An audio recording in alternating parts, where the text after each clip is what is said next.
despicable racist. I am really... What happened now? He made a joke on the wrap-up show with regard to your race. And I don't know what to do with this guy. This guy's insane. What did he do? He's not now? funny. I mean, I love Sal and I love working with him, and I think he's a super talented guy, but I really question his sense of humor. Like, keep him off the wrap-up show. Well, they love him on the wrap-up show because it always creates controversy. But listen to this. They wind him up and let him go. Yeah, but I mean, he's really despicable. I mean, he puts out some bullshit. Listen to this from the wrap-up show. Hold on. Don't listen to anything yet. You got a problem. All right, here we go. I want to start running again, and actually a friend of mine had suggested that we're going to train for the marathon this year, and I was like, well, start without me. I'll meet you in May. You could train with Robin for the marathon. I might. I've always wanted to run the marathon. Yeah, 2 monkeys running. Sal Governale, HR I was going to say, too. any other resolutions, Sal? Oh, wait, you just called Robin a monkey. No. Hi, this is Sal Governale. Fuck you all. Clearly, you just called Robin. Hey, before we do... It's a joke. 2 monkeys running? I mean, really? I mean, is that what happens when you grow up in a pizzeria? Well, apparently it happened to Sal. Yeah. Sal, And man, it's you're really... pizzeria. Pizzeria. Is that, I mean, dude, where are you coming from? I'm just comfortable with where I am and with, you know, it's just like Robin laughed because it was just stupid. Well, I don't know what she's laughing about. I'm not a racist, Howard. I'm far from a racist. You're such a fucking racist. No, I'm not. You're a fucking racist. A racist to me is like Daniel Carver, somebody who... I see. That's an obvious racist. Like, they're wishing... You don't think racist... First of all, I don't even know where your mind goes when you hear Gary wants to run the marathon with Robin, and then you go, well, 2 monkeys run. Because it's more... And you say, that's clearly you guys got race on his mind. If you don't call What, yourself the marathon race? Any guy who is goes always right on there. his mind, yeah. I mean, you're like, wow, 2 monkeys running. Yeah, but it was just a joke because... You know what the funny thing is how come we... I know it's a joke. Okay. It's your joke. But doesn't it make me a racist? Yes. No, it's it absolutely doesn't. a racist. I mean, without a doubt, the first thing that comes to your mind is racism. Back in Camp Wellman, you ever tell racist jokes to your buddies? Oh, No. you're so full of shit. It's coming through your nostrils. I don't. Coward. I don't tell racial jokes. Racial jokes are just funny. Like farts. They're always No. funny. I know what you mean. Even like, there are jokes Right. that say, you know, like Oswald Green or something or like that. a Polish Yes, person's but dumb. I'm Right. saying the first thing your mind goes to is that Robin's a monkey. But it isn't. Technically, the first thing that came to my mind was Gary's a monkey, but because Robin was lumped in there, Right, it so just there's 2 it monkeys. just gave me an opportunity to put it together. Oh. That's all. I just want you to be aware that. But you know what's ironic? Is he a racist or not? Without question, he's a racist. I mean, coming from a drywaller from Jersey, an Italian, generally fits the stereotype of being a racist as well. Artie, I think, comes from a similar background of mine, where he just finds humor in racist material. Now, I don't want to get the whole. All right, but the thing is, one more thing. But I've never done drywall. You're missing the point that immediately the only thing that's obvious to you about me is I'm black. Right. No, that's what you're saying. No, Gary's got big lips, and all of a sudden he's a monkey.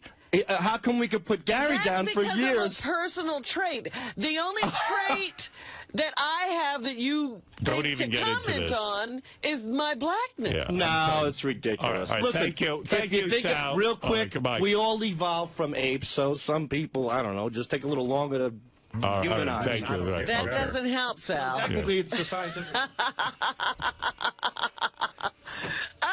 A little longer I don't want to to get the humanize. whole Sal thing.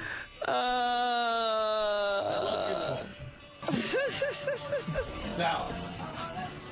That went over swimmingly. Yeah. Come here, man. Come here. No regrets on that comment?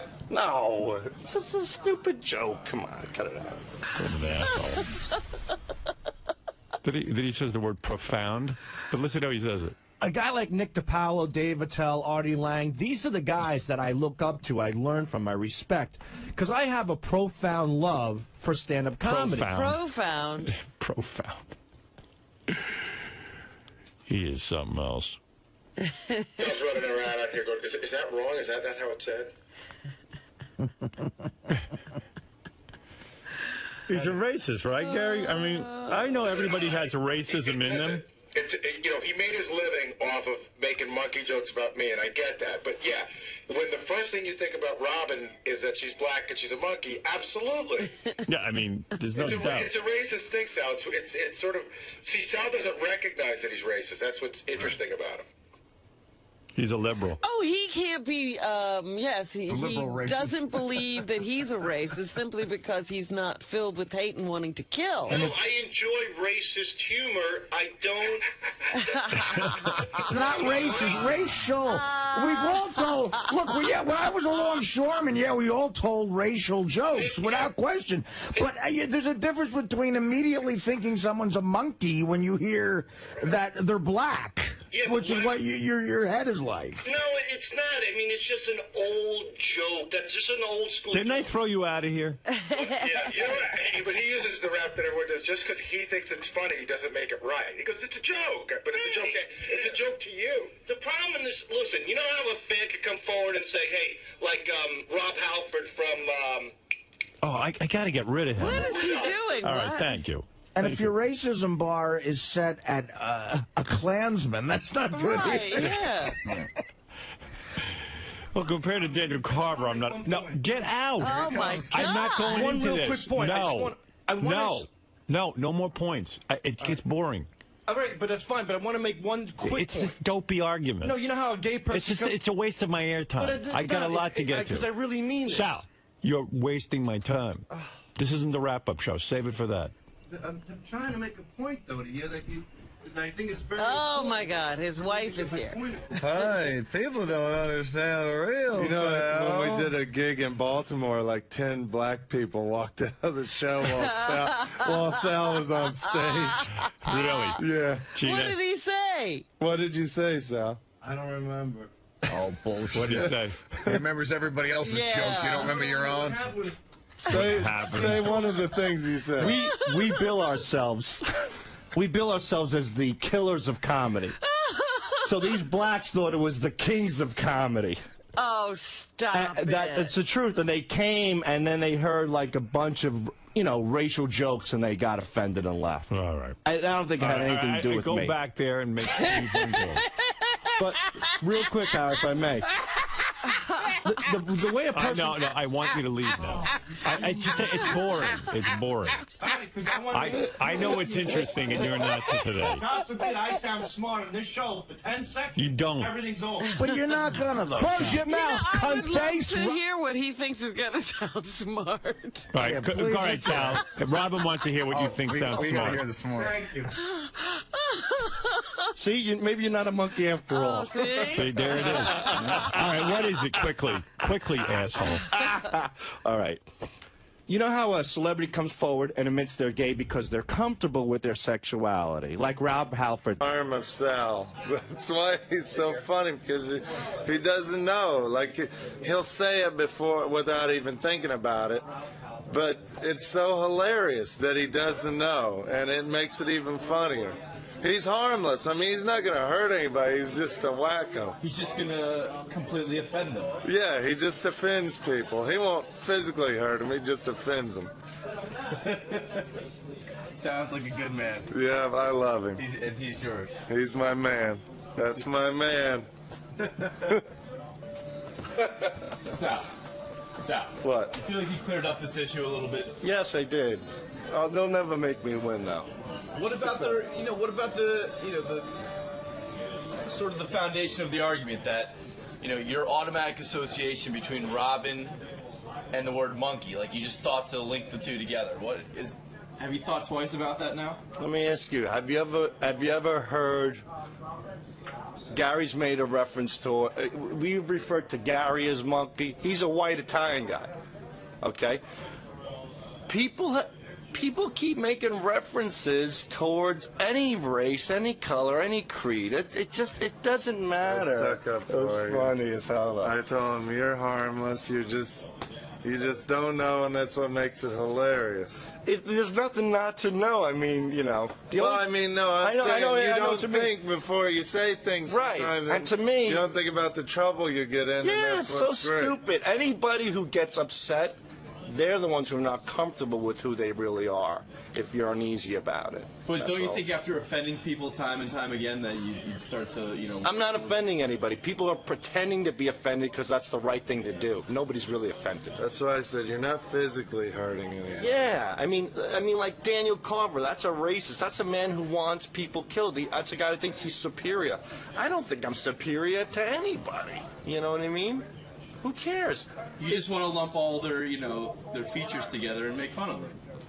Right. You might be superior to retards, though. Maybe a little bit, but you know, they're good people too. Blacks, Jews, Italians, Puerto Ricans, we're all human. You know, we all have 2 eyes, 2 ears, a nose, a mouth, a job. Well, maybe not a job.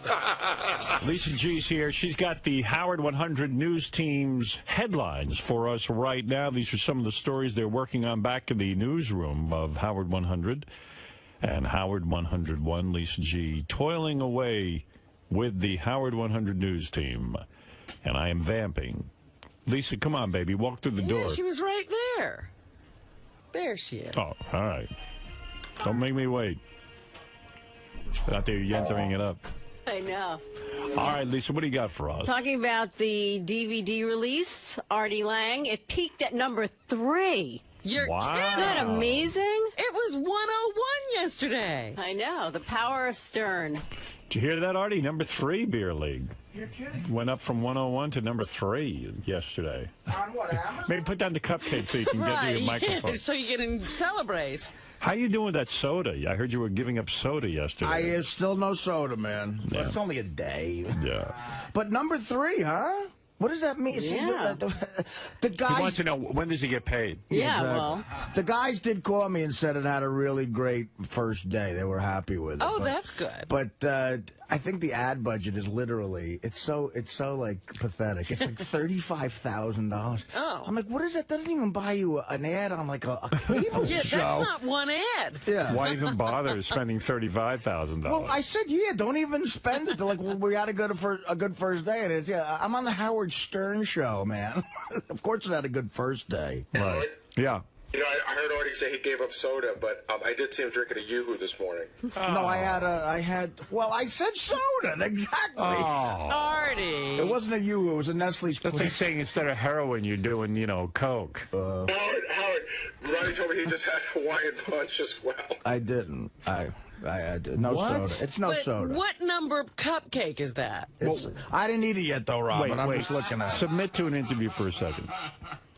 Yeah. You said you're giving up all sodas. Yes. You had a Hawaiian Punch? I haven't had it yet. It's right here, though. He took it. Why are you drinking Hawaiian Punch? We Well, decided it's that not was soda. soda. It's not soda. Artie. It is? Yeah. You know it is. It's so good. I said to you yesterday, he probably considers that juice. Well, no, I Yeah, don't. he I'm does. not that dumb. Well, but in your opinion, I- how is soda different from Hawaiian Punch? In your opinion. the Honestly. carbonation, that's it. You're right. It's all sugar. I get it. It's Carbonation is not what's killing you. Yeah. And how is you see, because Artie comes in here. I said to Artie, I got to tell you this. I say to Artie during commercials, how's the no soda thing going? He goes, it's only a day. He goes, but you know what? I feel less bloated. I actually fit into a pair of pants today, blah, blah, blah. I go, great, man. I'm happy for you. He goes, it's just one day, And 2 seconds later, I learned he's drinking Yoo-Hoos and Hawaiian Punches. No, it was a Nesquik. Yeah, but look at that! Look at this It's still reduced a fat. chocolate Look at that thing. That's right. Reduced fat. It is big. It's a Read the big. sugar content on the back. I want to know how many I went to the grams. bagel. I went to pick a bagel. I was nostalgic from next to our old place today, and I got a bagel with butter. This is 200 and wow. This is 400 calories. This thing. Wow. Reduced fat, though. It says reduced fat. What a joke. But because my goal. I'm doing Letterman. But look at me. Yeah. In other words, the point of giving up soda was that you were giving up sugar drinks.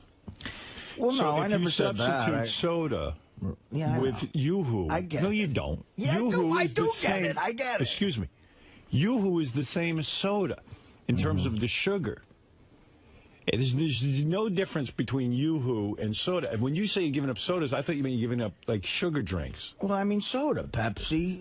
and Coke. So you're going to replace it with other sugar drinks. But that's still good. It's baby steps, they tell you. I'm taking a baby step. But you know what? Yeah, he baby. was standing. The guy's trying to fill the vending We machine. need a bigger fucking area, by the way, there. So when you open the vending machine, It's like a wolf. door, you can hardly. Artie can't get into the kitchen anymore. You're right, I if can't. You open the vending We got to machine grease it door. up back there. He's too busy. He's standing over the garbage can, stuffing a cupcake in his mouth. He's literally tearing While he's the cupcake. waiting for the vending machine guy to finish filling it. Oh, that Dude, you vending got a machine- fucking problem. That vending machine guy just fucking giggles at me, too. I'm like, he can move one of those enormous boxes. Look, no soda. That's it. When I have a Pepsi or a Coke, then he can yell at me. My first change is no soda. But Art, I know it's the same thing, there's but nothing Howard, more no pathetic. Pepsi, no Coke. But listen to me. There's nothing more pathetic than watching you shoving a cupcake in, hovering over the vending machine guy. I think it's a nice slice of Americana.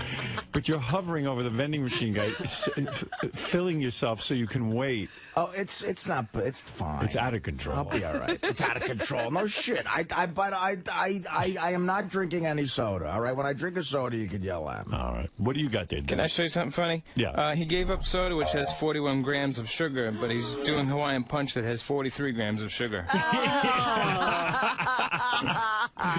Now, do you see the irony of that at all? Go back to your fucking kid, good stuff. Well, Howard 100 News spoke to a nutritionist yesterday. Oh, good. And he said that I'm you glad. should drink orange juice. He'd rather see you drink that. Even though it's high in sugar, you're getting nutrients from it, as opposed to I know empty orange calories. juice is better than Pepsi. I know that. So drink orange juice. He said he's stressed because of Letterman tonight. So I am. I'm fucking all nervous. He's always stressed. Tonight? Are you nervous? What? I mean, I understand that, but Yeah, well, you just talked about it last week. You know what I'm going through. I'm going through that today. You got a thing figured out what you're going to talk about? Yeah, I have. The first time going well makes it easier, but now, you know. More pressure. But you also, this is like the sophomore Right. jinx. You got to perform again. So, but I got my pre-interview today at 12:30, so I'm going. I have a million things written down. Have you got Of course, an outfit to wear? I'm not gonna wear.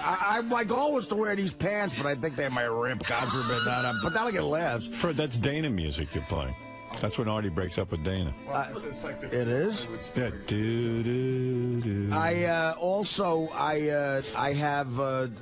I got a million things written down. I think all of them suck, of course. And I got to talk to this guy at 12:30. And but then I looked in the paper and I have to follow Matt Lauer, so that's easier. Yeah, I mean, if you can't kill after Matt listening Lauer, to Matt Lauer that's a drum on. home run. But it's even like Matt Lauer would be a great interview if he talked about what's going on with him and his wife. it just seems like a guy easy to follow, you know. For sure, But he's not killing unless anybody. he comes through with some insanely great story about. You know, Dave, I was going to tell you about the time I nailed 2 pieces of ass at one time. Right. Then Well, he's backstage going, oh, no, he's Right. killing it. That would be great if you do that. No, what he's going to talk about is the Today Show sending him all over the world. Where's Matt? Probably. Can't wait to hear about that. And then, of course, I watched Letterman last night because I was up to hear him, plug me today, you know. And then when he said my name, of course, I'm paranoid that he sounded pissed off when he said it. I You didn't like You know that what I mean? little- It's like you go through everything. Like, you just go. He went tomorrow, Matt Lauer and Artie Lange. That's what he said. I'm like, oh, God, he hates me already. Anyway. Yeah, well, good luck tonight. Thanks, buddy. yeah, Shuli's going to be there. Oh, that's following you good. around Wow. backstage. That'll help. Well, surely he'll help get you ready. But do you see the irony? 400 calories for Hawaiian Punch, and, the soda was less. You might as well drink soda. Right. Yeah, he's getting away from the carbonation. I like that theory. I cut out. Yeah, not the sugar, the carbonation. I cut out sodas. That's what I cut out. When I But cut you're out, replacing it- out fruit punches, I'll tell you. You're replacing it with something worse. I'm just saying, drink soda. Then. Yeah, that's like No, I'm not drinking soda. Don't cut out carbonation. I have willpower. going from cocaine to heroin. That's not a good move. He's stressed. I am. I know. Hey, a lot of people are stressed. I get stressed. That's why, like. But then he's stressed out because he can't fit into a pair of pants for Letterman. Didn't you say that when you were on the stage at Carnegie Hall, your pants ripped? No. At Playboy Mansion. At Playboy Mansion, he was gonna get some pussy, but they were the same pants. Oh, could you imagine that happened at Carnegie Hall? Oh my God! Like the first few minutes into it, like this is my life. Artie doing some physical comedy and ripping his pants. Do that on Letterman. You should tell that story. That's a great one. I have that written down. It just kind of goes nowhere, though. It's like a quick thing. No, it's good. That's a good story. So, you know, Dave, I'm depressed because I gotten so fat. Right. And you know, and Howard kids me because, you know, my New Year's resolution was I'm swearing off soda. Yeah. But now I'm drinking Yoo-Hoo and Hawaiian Punch, and I was going to bring my weight's out of control. I'm embarrassed, and recently I had a wonderful opportunity. I was on stage, great show, and bent over and I ripped my pants. Yeah, I mean, even I'm single again, you know, and I get to go perform at the Playboy Mansion. Yeah, but I mean, single again is like, that's when the celebrities on it, like Jennifer Vince Vaughn. Like, who knew I was not single for a time in the audience? He doesn't know. But I also have a bit about the fact that you mentioned heroin and it got cut out. I'll see if they bring that up, because I have a sort of a thing about that. I cut it out. They didn't cut it out. No, I was going to say, but they'll remember it probably. Yeah. But it is harder. Letterman's guy rejects way more stuff than Conan's guy. Really? Like they're more uptight. You know about what I've stuff, learned, Artie? About drug stuff or Let whatever. him reject everything. Go out there and do whatever you want. Believe me, Dave will appreciate it. You were saying, let's see, soda 150 calories, a Hawaiian Punch 180 calories. Wow. You're doing a good thing. Right. You can lose 24 pounds in a year by just cutting out soda. I've lost 50 pounds in a year before. I know how to do it. And when I have ripped abs, come You're knocking. not going to talk to Lisa, are you? You're just going to ignore her. Oh, yeah. All you guys will be Howard, on. why don't you train him? You're in great shape. You're eating Please. strawberries. You eat well. I try to tell him. He doesn't listen to me. Hawaiian Punch? Yeah. What do you think about them just, you know, barraging it that you gave up soda, but you're, you know, drinking something with just as much sugar in it? It's just dumb. I don't know. Because you made, you know, do you think you're still sticking to your New Year's resolution? Yeah, of course. I'm not drinking soda. The other one is not to talk to you guys. Yeah, these guys on the website I play chess, they all have like interesting names. What's yours? Oh, I'd rather not say, but mine's not threatening enough. I think psychologically my opponents think I'm a pussy. I need something like, you know, Night Slayer. Right. You know. They all have very violent sounding names. Yeah, my name should be Beat Your Fucking Ass. Nerd. You know what I mean? Like some names will actually psych you out. Yeah. You know. I need a name like a treacherous name, that of a warrior, so somebody would think. King Kong. The Badass. Oh, there you go. Yeah, the Badass. You should put like I'm always a fan of putting like two words together that just have no meaning, like booger fuck or something. Yeah, booger fucker. Booger fucker. I'm a booger fucker, and I'm going to play you in chess. Right. McHine. McHine's a good one. How about JD being the badass on, like he's so not a badass, like he's just like a nerd. By the way, though, what happened to him? Didn't he have a date out at the AVN Awards? Has that happened? Yeah, he is with That one happens, I think, soon. I think the AVNs are all like mid-January. JD is banging the hottest porn chick I've ever seen. I was on her website. He is? Yeah, I mean, she is the hottest. Have you banged that chick again, JD? No, she's out in California, but she's so hot. The AVNs are the weekend of Bubba's wedding, so that's when I'm going up there. Are you? Yeah. Yeah. Were you invited to Bubba's? Yeah, I was invited. Are you going with her, that chick? What's her name? Kimberly Kane. I was on her website. She is so fucking hot. I can't You're believe. hot for JD's girl? Yeah, I can't believe you banged her. Is she wild in bed or what? I mean, she can be. I mean, we only had like that one time, so. But it was wild? It wasn't like, you know, crazy, like, you know, breaking things and stuff. Right. I'm sure it could get there. Because I like a girl who really, you know, takes charge. And so I imagine her taking charge, or is it like a disappointment? No. It's not a disappointment at all. Yeah. But you've only been with her once. Oh, yeah. And... I mean, that's more than he could ever have imagined. But wait a minute. You know, he's turning down things because he's supposedly with her. Yeah. Remember the last time we were trying to get him hooked up with somebody? Why didn't you bang her like 5 times in a row? Like when I was your age, I could bang 5 times in a row. It was... Oh, and especially when I'm even at my age, when I'm with a new chick, I could do it like 2 or 3 times. I don't know. I just... Wow. Do you have a record for most times in one day you've had sex? 5. Really? I was dating a girl who was living in Princeton. I was 18 or 19 years old. I banged her 5 times in one day. This chick, I don't know, man. I couldn't stop banging her. Interesting. And we 69'd. We did it all. We did it all. She had 2 gay roommates. And her and... They got into it? No, well, she said to me, in the morning, she got up and went into bed with them and, said, and asked me to come into the bed. And I was like, no. I was in my underpants in front of the gay guys, and I was like, you know what, hey, I'm cool with everybody here, but, I said, why don't you come into my... She wanted to get it on, I think, in front of them or something. And I don't know what was going on, but I said, why don't we go fuck in the other room? And I banged her 5 times. I counted. And one time it got a little kinky too. We did it in front of her friend and her boyfriend. Her friend and her boyfriend.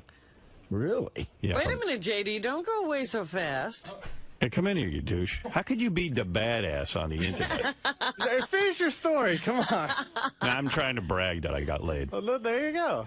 You know, I'm a little too old for Keep that. bragging. Yeah, but I don't understand. I mean, he still considers him he's in a long-distance relationship with this girl he sees He's a douchebag. No, it's not a relationship. It's just... He's saving himself for her. Well, I don't know. You know what? If he could get anyone else, he'd get them. But remember, we were trying to... There was a girl...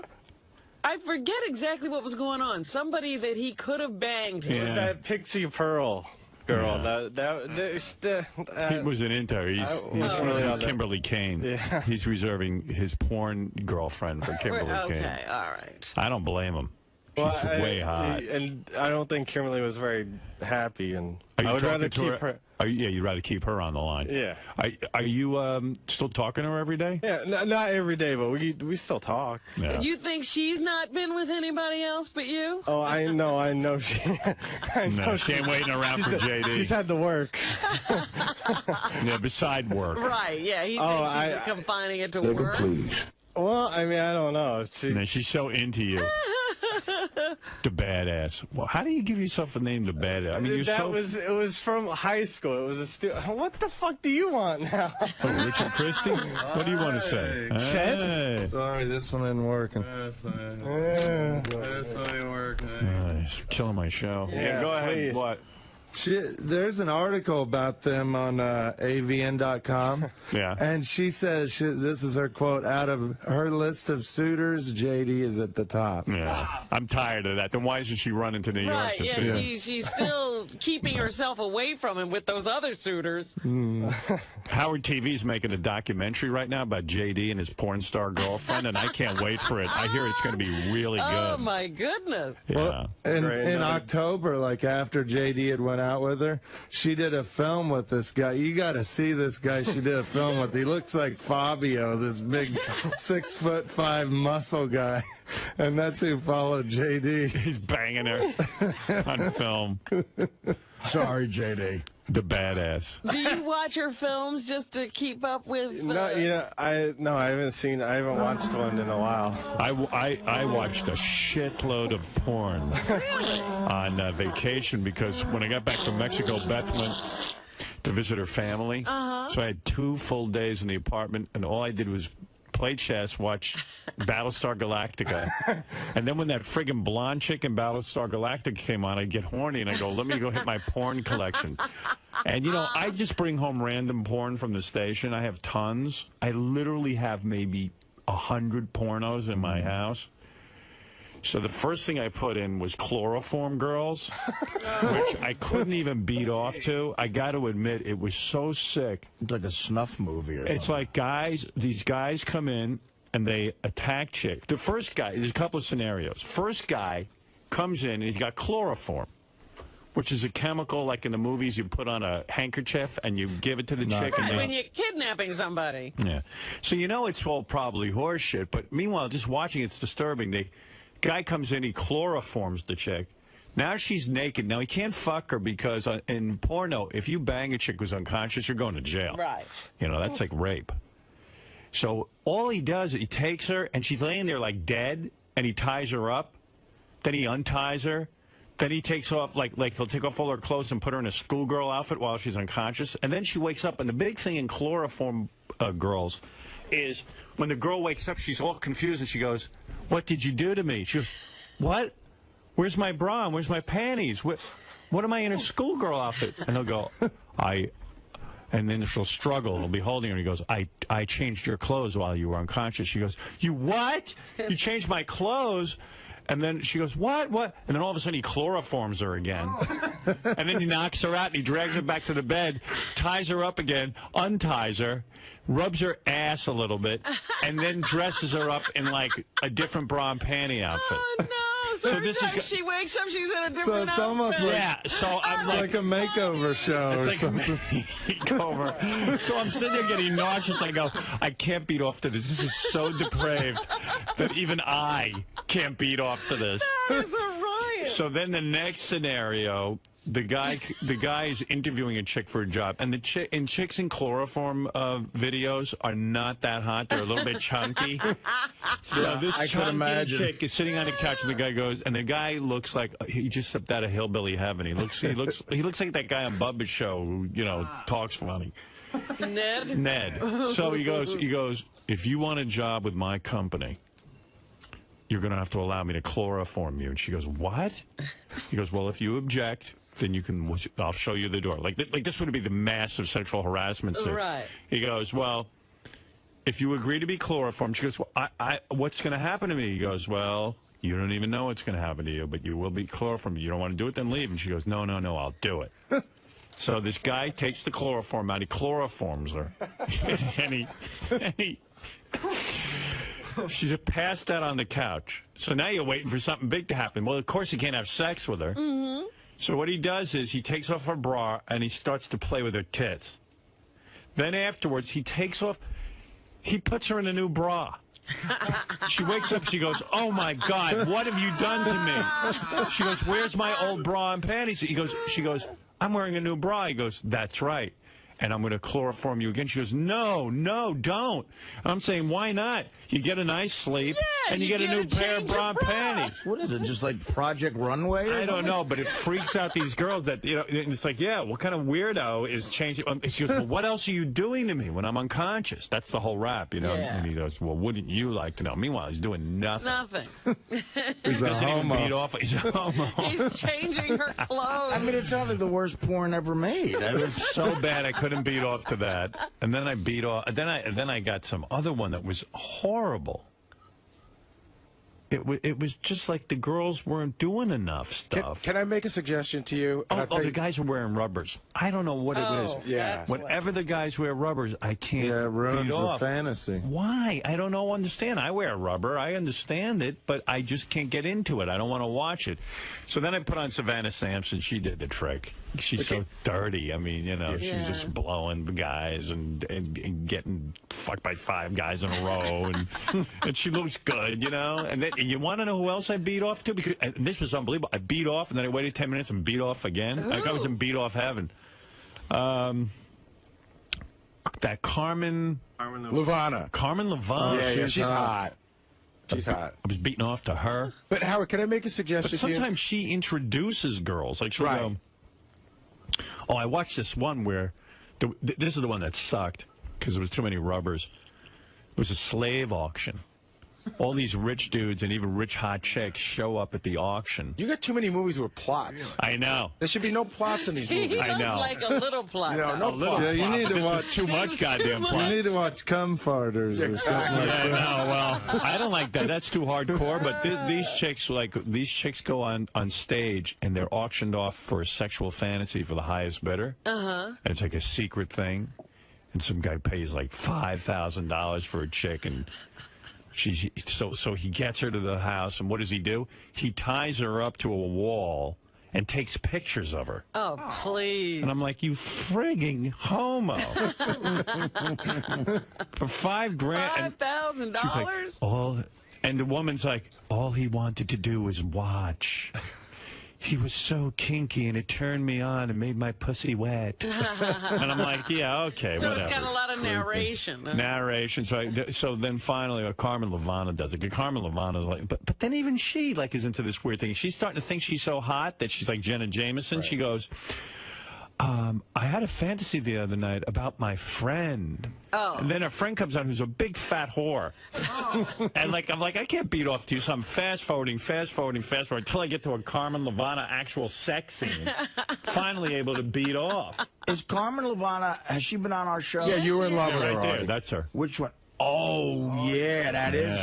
Yeah, where's her video? That's what I'm telling you. I'll give it to you if you want. Whoa, I'm done with it. That. If you don't mind a little sticky on the cover. I remember her being hot. Yeah. Howard, filthy whore. Can I make a suggestion to you? A filthy, dirty whore. I'm going to need chloroform for her. Yeah. I did something, and I swear to God, it's changed my life as far as. If it's you beating off, I don't want to hear about it. I'm not going to get into it. No, I'm not going to get into it. You should go. I know this sounds weird because but they made it a lot better from the last time you tried it. You go to a computer site, right? You go to a website. We have a password. We get in. Now you have an entire video store available to you. You put in Carmen Levana, it brings up every Carmen Levana movie. You want foot fetish, brings up every foot fetish movie. It's at the computer. The video streaming quality is great, and there's no more. I never have to worry about leaving discs around. What is the point of this? Well, it's just you're always saying that you never have anything. I said I have tons of porn. But you say you never have anything good. Well, I mean, some of them are good and some are bad. How do I know if one's good or not? But you can go and pick a girl. But the same thing's going to happen on the computer. I got to go through it. You're not going to go through it. You wouldn't look at chloroform if you knew you had all this other crap. But you paid for a website where you have your credit card and bill? No. We got a guy who gave us a free. It's a free thing. No, and he doesn't know who's in and who's not. Really? In other words, we all share the password. Gary, I'm not complaining. No, I'm just saying it makes it easier for you. It's funny to hear the ones I don't like. No, I got you. Absolutely. I don't want him completely satisfied. I get no story. Right.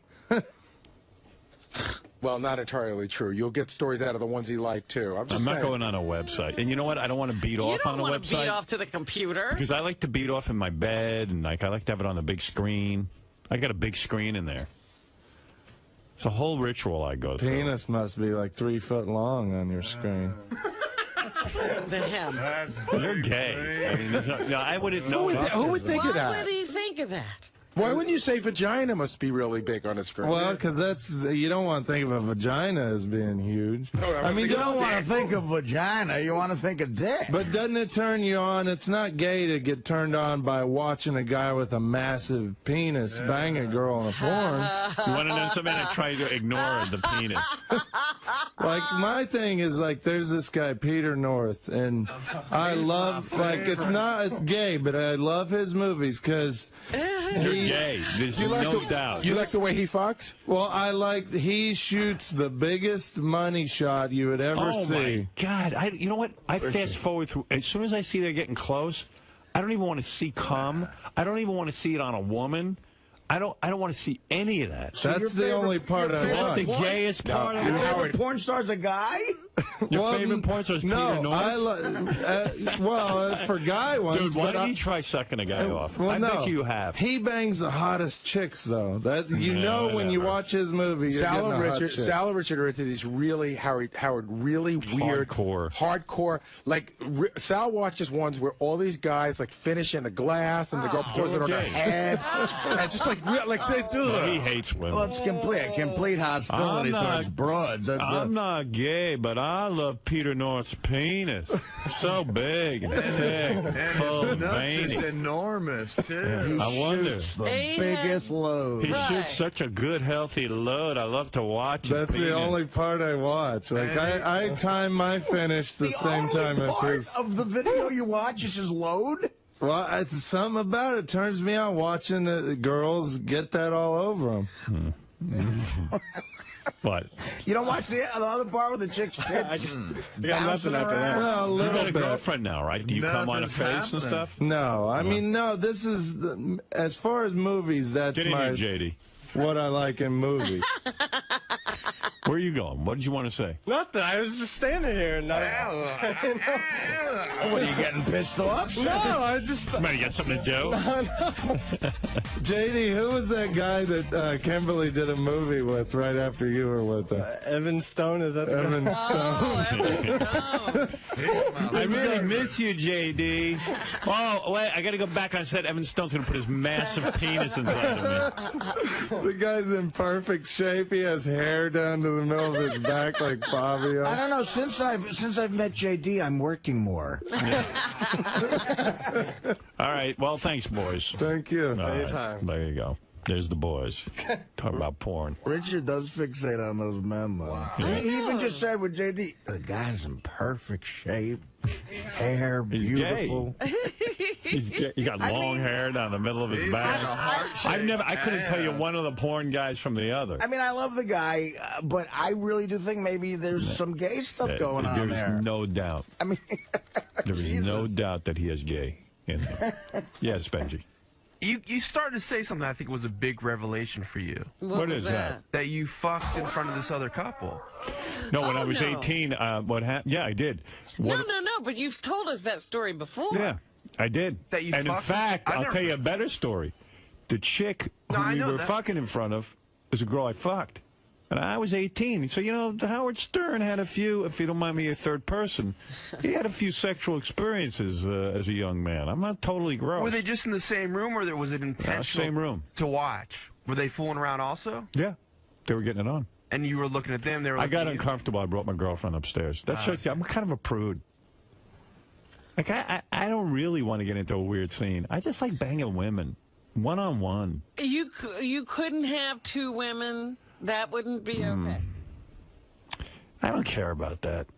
I really like, I like the woman concentrating on me. Like I feel kind of. Well, you've had important. 2 women before, haven't you? I had 2 women and one blew me while the other one was messing around with me. I had that, and I do think about it a lot. So it was good. It was good. How could that be bad? I'd love to tell you the chick. Oh. Famous chick. Ooh. 2 famous chicks or just one? One famous chick. The other one was hot, but... How did you make that happen? Hey, there's still some magic left in me. No. I meant... Oh, you asshole. There must have been some magic in that old... Honey, I just whipped out that wallet.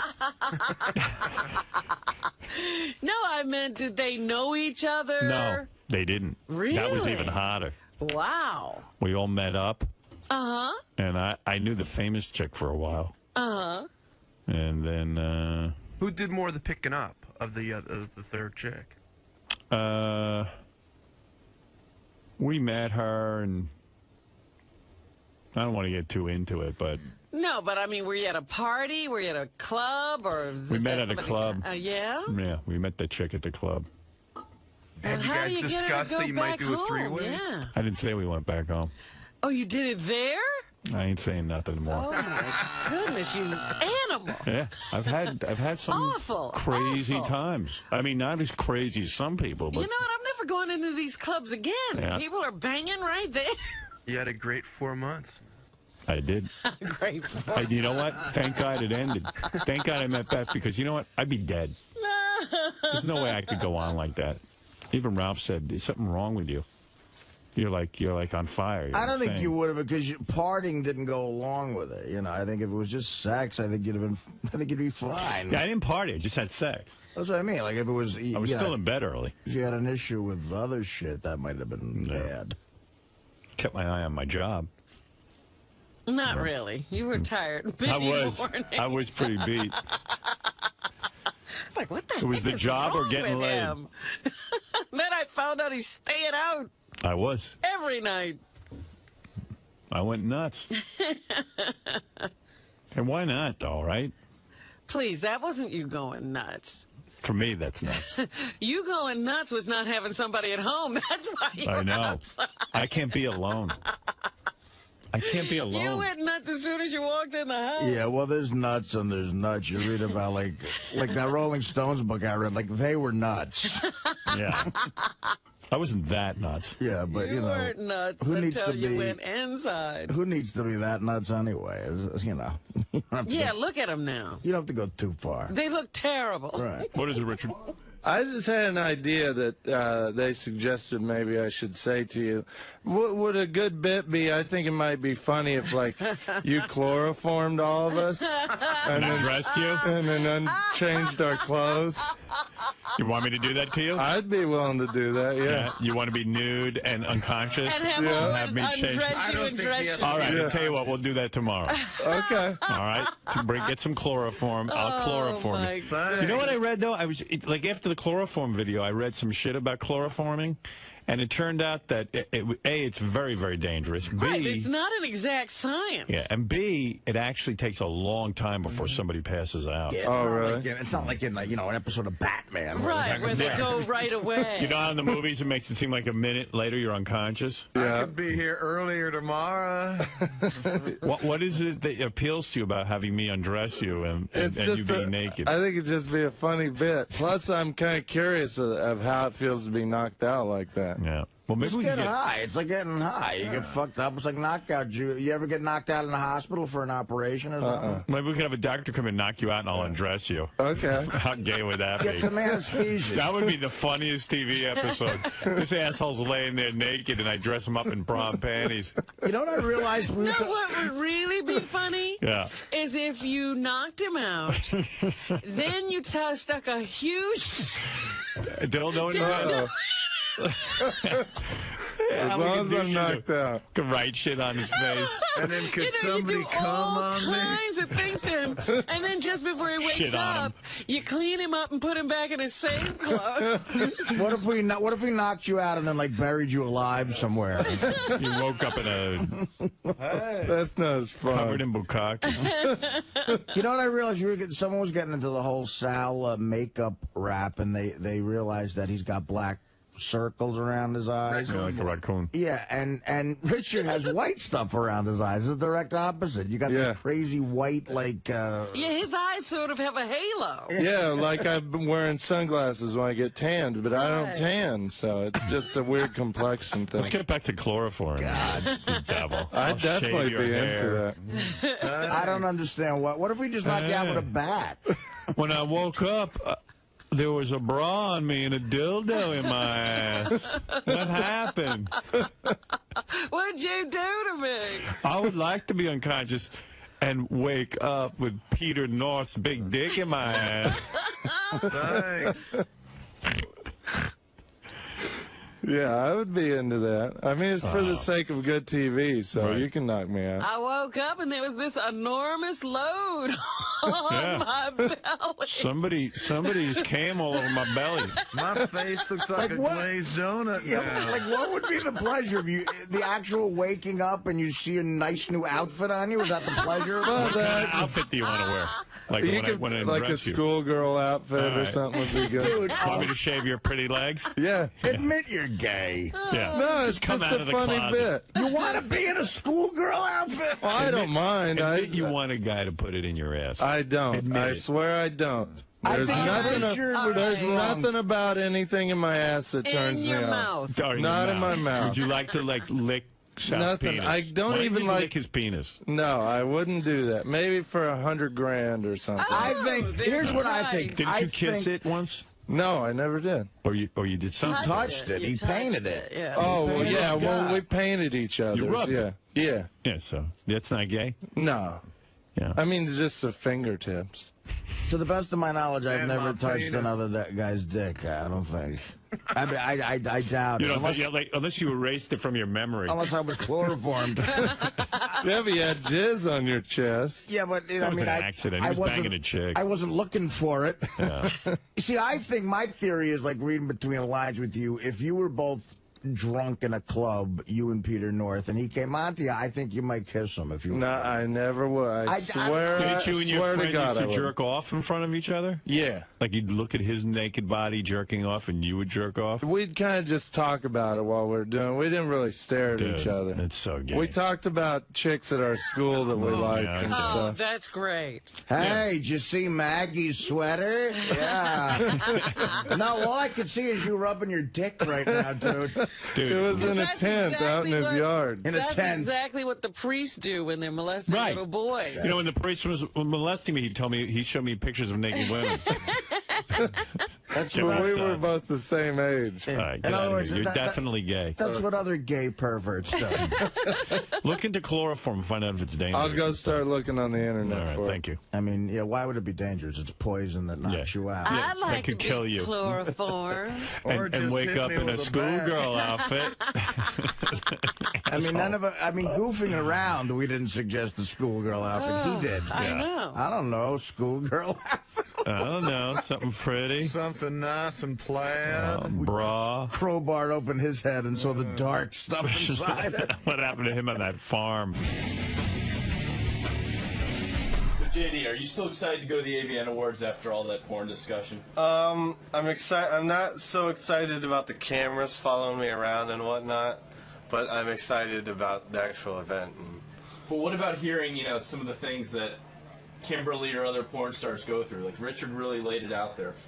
You know what? I'm actually fairly easygoing. I think I'm better. I would be proud to know that Evan Stone followed me. I mean, that's pretty cool. I don't know if I'd exactly want to be there, but, while it was happening. You're probably going to have to follow a lot more guys because she's probably Get poor quick scheme. I'm very poor, and I'm going to make myself poorer. No, but being on the show is a get poor quick scheme. Right. Mark, you're on the air.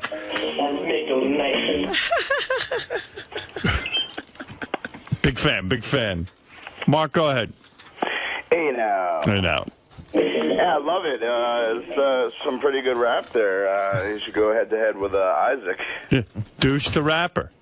I love it. All right, thanks. Such a fag. Yeah. Another brother died for violence. Jonathan, you're on the air in Los Angeles. Yeah, it's Vanilla Sal. Vanilla Sal. There you go. Vanilla douche. You're a douche, Quillo Sal. I'm the young douche. All the young douches. Come on, girl, just lift your feet and house me. Till I hit our house. Rouse me. Till I hit our house. Yeah. How much money did Sal fork over to some producer riffraff fucking thief? He'll never be honest, but I bet you he spent at least 10 grand on all this. Oh, God. At least, minimally. Because Hulk Hogan's trying the same shit with his daughter, and what is he up into $5 million? 4. I mean, that costs a lot of money. 4, but who's counting? Yeah, his old man's like fucking selling pizza. Dude. How much money did you sink in? Tell the truth, dude. Sal, I love you, but that is, I mean, we all do stupid. I know it's garbage. Right, it makes me cringe. About 7 grand. But the thing is, poor scheme. But Howard, I got to tell you, I got scammed into some of this stuff. I mean, somebody duped you. Somebody told you were good. I actually sent that piece of shit out through the back of a newspaper. It was and it says, "We can make you a star." So I sent him that stuff. Wow. And he calls me up. He goes, "This stuff is hot. You got to get down here right away." Yeah, and then he charges you. Yeah, and then he charges. And you're the idiot who paid. I'm the idiot who paid. I really believed it. Well, the funny thing is that I always had the, watching. This is like something like The local news always sends the local consumer fraud reporter out. And there's only been 1 million of these. They say, if you go to a modeling agency or you go to a record company, and they say to you, you're next big star, but you're going to need to put up some money. Yeah. Get out of there. It doesn't work like that. Right, that's the template for Shame on You. Is what Shame on You segment. Younger comedians or sometimes people who want to become actors, they ask me for advice. The only thing I can definitely tell you for sure is if you go to a manager and he goes, I'll manage you, but it costs this much, that's bullshit. A legit guy will never ask for money. When you go there, so the guy said, look, this is great, but what did he say? He said, you're going to have to put up the money for the recordings? He said, yeah, but it was such a setup now that I look back. First of all, it was bad photoshops of him and the Fat Boys on the wall. And I always thought, back then I didn't put 2 and 2 together, but now I do. And you do? And him you really think you now put 2 and 2 together? Now I do, in retrospect. Then I was like, I finally made it. This guy's got pictures with the Fat Boys, whatever. And he plays the tape, and he stops the tape, and then he calls in 2 people, go, you got to listen to this. Like 2 other people. They're probably still laughing about you. Those 2 people were cleaning the toilets. Right, but no, it was obvious like those 2 people were maybe on standby, and this was a routine he was doing. So he plays it, and their jaws drop. This is it. This guy's the hottest thing ever. Oh, my God. So he goes, listen, I'm going to send you out to New Jersey. I want you to meet this guy right now. He goes, we're going to make a hit record. This is going to be big. You're going to be huge. This is going to be fantastic. So he calls up this guy, and he goes, take this tape to him right now. So I drive out to New Jersey. You drive it out to New Jersey. I have my mom drive me out there. Right. And your mom, she's as gullible as you are. Yeah, my mom just working in the pizzeria, whatever. Right. We don't tell my dad because if he finds out we're spending money for this horse shit, he'll kill us. You should have told your pops. So we drive out to New Jersey, and Howard, I swear to you, it was a beautiful studio, 48-track, state-of-the-art design. I'm sure it was. Yeah, right. The guy pops in the tape, the engineer, and again, it's the same motion. He's tapping his foot. Holy shit, unbelievable. I can't believe what I'm hearing. You are the next sensation. You're going to be huge. Boy. He had a big empty recording studio, so he had to make a deal with the devil. Yeah, dude, there were cobwebs all over the place. So he's like, this is it, huge, blah, blah, blah. So now I'm convinced, finally, like you said, Ralph Cramden finally got the pot of gold at the end of the rainbow. So he sits down, he goes, okay, this we're going to do, 48-track. He goes, we're going to get singers in here. He goes, we're going to get backup singers. We're going to get guitarists. We're going to get keyboard players. We're going to get some of the best of the best. He goes, we're going to work this day and night. You're going to have a hit record. It'll cost you $7,500. So now I'm like, wait a minute, this doesn't make any sense to me. That's when you should have left. I thought I was the superstar. Right. So I go, okay, so now I left. Did you say to him, gee, I thought the record company's supposed to pay me? Well, I didn't say to him because I didn't have the balls to do that because I was so pumped up. Right. I felt intimidated to say, wait a minute. How old were you? I was 16. Mm-hmm. And think how much of a dirtbag that is. He sees a kid, and he's playing on his emotions. It shows you how stupid you are, though. Thanks, man. They wait for people like you. You're the mark. Right. Yeah. So and even, did you ever watch television news and they go, shame on you? Well, hold on. To follow up, you might be a little proud of me. Right. I went home. I go, I don't know about this. This seems a little fugazi. So I go through the yellow pages and start calling recording studios myself. Now I go legitimately to a recording studio. I play him the tape. The guy doesn't tap his foot. Yeah. The guy doesn't snap his finger. The guy doesn't call anybody. He plays 10 seconds of it. He goes, yeah, what do you want to do? How many hours you want? Right. So I said, how many will it take to really record this to make it, 48-track best? He goes, tops $750. Ah. So I'm like, beautiful. Now, this guy recorded De La Soul and a lot of great artists. He was out in West Islip. Legitimate place. But he wasn't giving you the musicians and stuff. So no, he was the other guy was for $7,500. You get all the musicians. Everything. Right. Well, what had happened was that package deal. This guy, if you put it together, the manager who called me, he's in cahoots with recording studios that want to fill up dead time. You think? Well, that's exactly what Howard said 5 or 10 minutes ago. Sal's just figuring this out now, 30 years later. Sal's like, wait, I think I've put this all together. So I go back to you went back to the $7,500. My manager, thinking he was going to be so happy that I can record this masterpiece and afford it. Right. So I walk in and I go, hey, I don't want to say the guy's name. I go, I can't afford the $7,500, but I got this guy who produced De La Soul, only $750. I go, we could do it. We're going to be, I'm going to be a star. So he looks at me and goes, what are you kidding me? That guy's a piece of shit. You're an idiot. You went over my head. I was about to make you a star. And he goes, you did. He goes, you want to make it? I go, yeah. He goes, then you stop right now. You listen to me right now. You get that $7,500. Right. He goes, you might not be able to afford $7,500. He goes, but I got another guy I want you to see in Comac. Wow. So what'd they get you for? Did they end up getting you for the full $7,500? No, so I go to the guy in Comac, and I get the same rap. Right, and how much But was the guy his? in Comac, this was even better. What? He pulled the best scam on me ever. So I go to Comac, I goes, man, he goes, listen, your manager's right on the money with this shit. So on the money. He goes, can I ask you one question? I go, what? He goes, can I make a phone call to another record company? You didn't sign with him yet, did you? So I go, so good. So I go, no. He goes, man, he goes, if I make a phone call to this company, he goes, I think I can get you the hottest deal. He goes, this is so hot. I know these people, and the guy you're working with is great. He goes, but I think I could get you a better deal with this record company. So I go, sure. He makes like some fucking phony phone call in front of me. Right.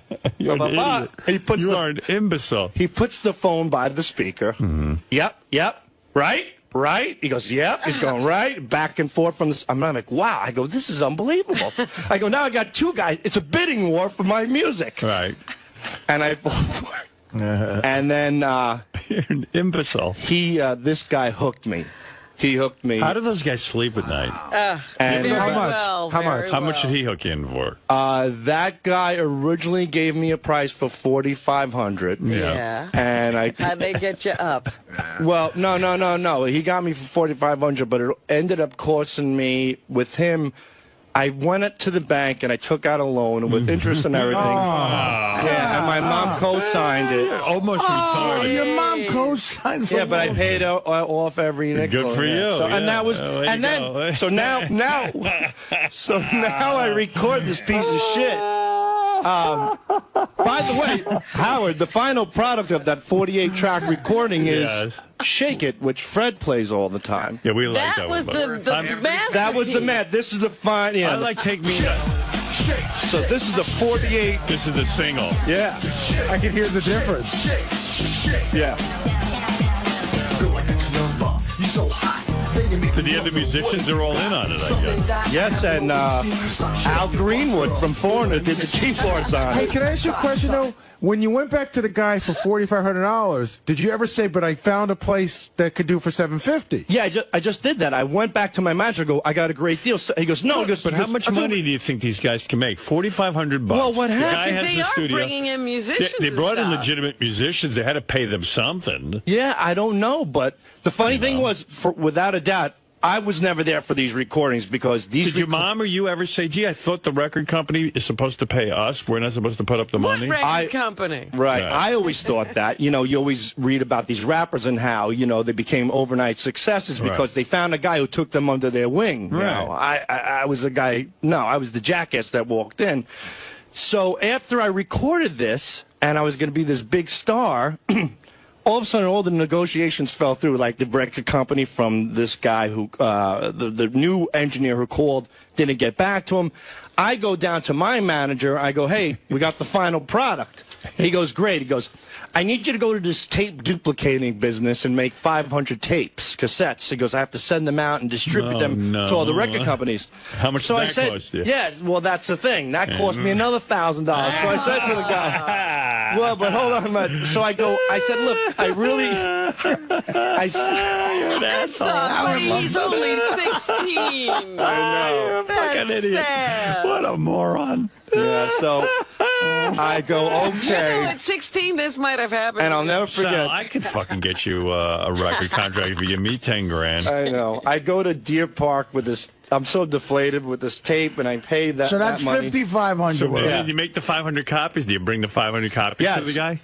In a truck? In 2 Bloomingdale bags. Right. Like, they weren't, by myself. 500 copies. Yeah. Now I'm a delivery boy, and I'm delivering 2 sacks of shit. This is paying Do you they, do they keep you waiting in a waiting room? Well, I knocked on the door, and I waited, and I get in, and I say to the guy, I go, hey, I got the tapes. And the funny thing was, he goes, what tapes? Like, can you remember where it was? He didn't remember where he was in the story. I got three scams going on every morning, so I can't remember. The only thing valuable was the bags themselves. They probably threw out all the tapes and saved the bags. Oh, they definitely did. Because when I brought the tapes, he says to me, Howard, he goes, where's your 8x10s? I'm busy making a baseball cap for a kid. I'm going to get on the Yankees. I bring him the tapes. He goes, what is this? I go, these are the tapes. And he looks at the bag, he looks at me, he goes, where's your 8x10s? How much is he charging for that? Well, he sent me to another guy for the 8x10s, and that was like another $700. Jeez, what a racket! He was hooked up with everybody. Yeah. And that's when I officially became G-Man, because Kool the Candy Rapper wasn't a hot enough name. He changed me to G-Man. So I go out to Brooklyn to take these photos. And because all the best pictures are taken at Brooklyn. So that's 6,200. Right. So I get up to Brooklyn, and I'll never forget. Do you think you're an imbecile? No, not. They thought I was. No, but you are, At that point. But I mean, you've got to even sold on a dream. So many people fall for. I mean, when come on. No, Howard, when you're so. Okay. Why do you think they're in business? You think he's the only one they made? But I've never actually met someone who fell for it. Like, this is amazing. Well, it's not over yet. I go to take the pictures, and here I am. I think I'm a star. I got my, what kind of pictures did you take? Like oh, sexy... my God. This guy had, like, this cheap piece of shit backdrop. It was, like, pink paper. And he rolls it down. It's a tiny room. He's got a sink and a little oven. He's cooking, like, Campbell's soup. This guy looked like he was smoking crack all day. So, here's the funny thing, Howard. When I walk in, he goes, who are you? He goes, who are you? That is the greatest. Where are your tapes? I'd love to make a movie about so I was sent by so-and-so. And he goes, oh, okay. He goes, do me a favor. And he's eating the soup. He goes, roll that down and just tape these corners. So I have to roll. Oh, my God. I roll, but he doesn't even. So cheap. Yeah. So fucking cheap. And you know that paper backdrop. So didn't that give you an idea after all these? Nothing. No, I just keep thinking, I'm a star. This is what you need to do. I'm paying my dues.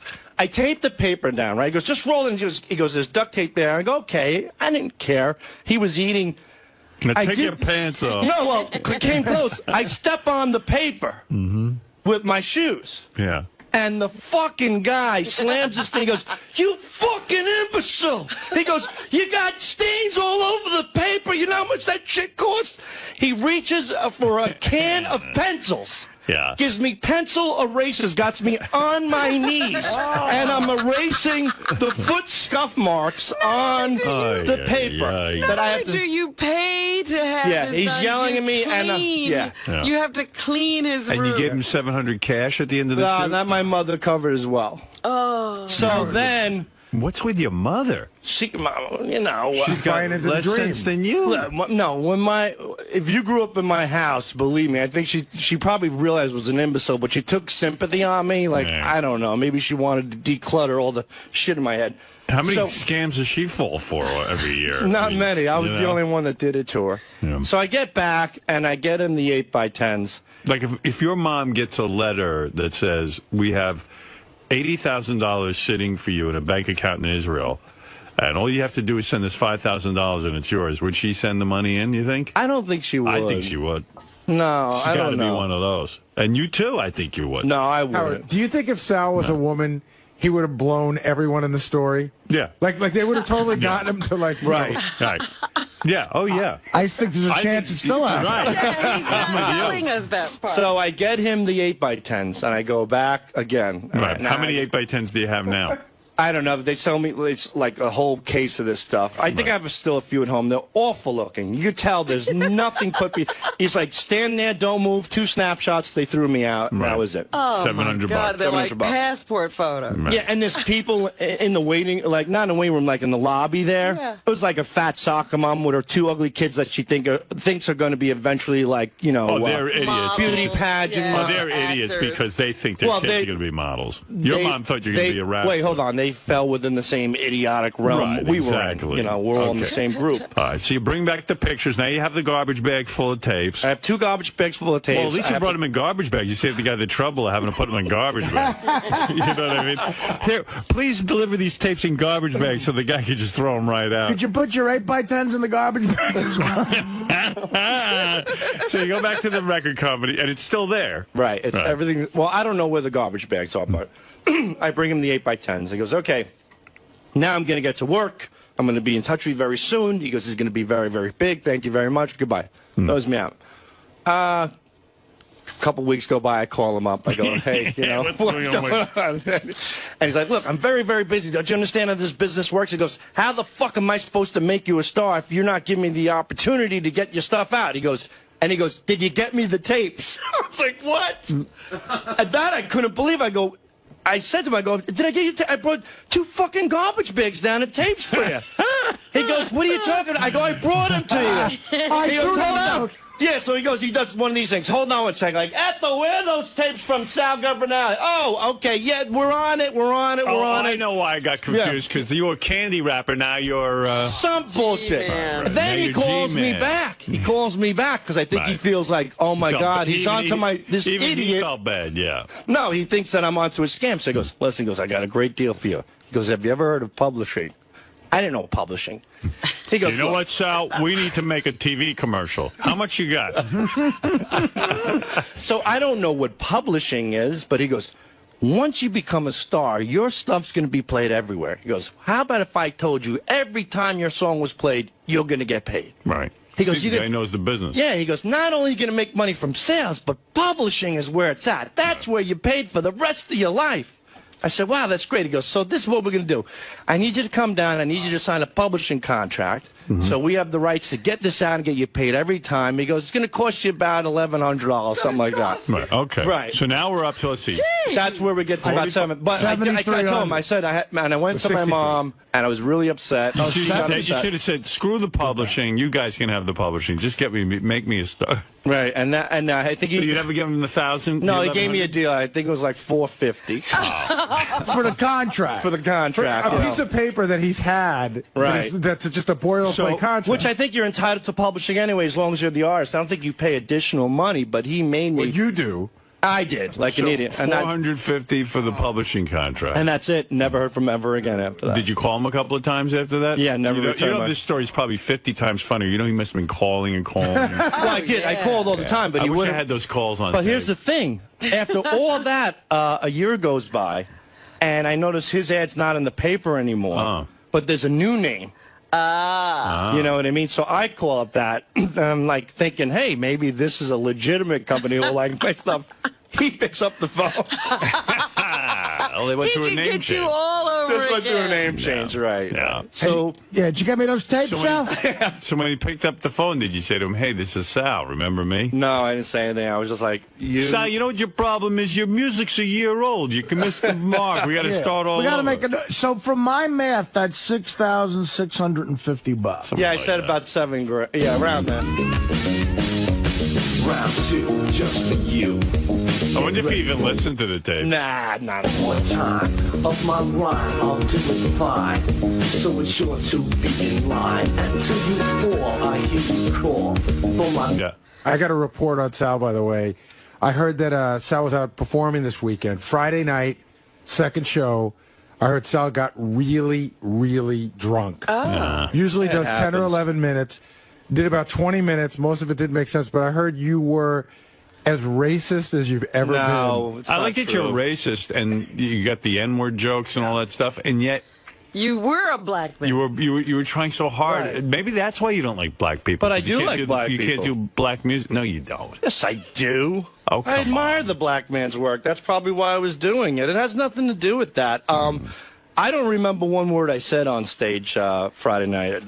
Bob and Then how do Chewie, you know you weren't racist as ever? You're a self-hating wigger. They had to carry me off the stage, Bob and Chewie. What is it? So usually, you know, Sal does nice tight set and he's done. He was rambling for over 25 minutes, I think, on stage. Just like Lenny Bruce. just drunk out of his mind. And you know he's drunk because he starts talking to the audience, like asking them how they're doing. Dude, what are you doing drinking on stage? You're not at that point. Professionalism, You don't have the right to do that. I don't have the right. I apologize. I did 4 shows, and one of the 4 I got drunk. I've been doing stand-up with these guys for 2.5 years. That's so not cool. But it was. He's never done. I mean, it was never this bad. And at one point, I go up on stage because it was a smaller type room. The audience can all see me there, and they're like, "Go get him!" They're like, "Go get him!" So I go up on stage. I grab a second mic, and I'm like, "Sal Governale." He won't let go of his first mic, and Bob runs up and yanks it, rips it out of his hand. Gets him off the stage? No, then Sal turns around, rips my mic out of my hand, and talks for 2 more minutes. I felt obligated to talk to you on it. All right, now everybody knows how you fall for anything. And Sal's out there if anybody wants to make a mark on him. Actually, Howard, the Backspin, the classic hip-hop channel, wants to play some of his rap songs. I bet they do. Yeah. Who wouldn't? $400, though, they were. Chance yet. No, no chances.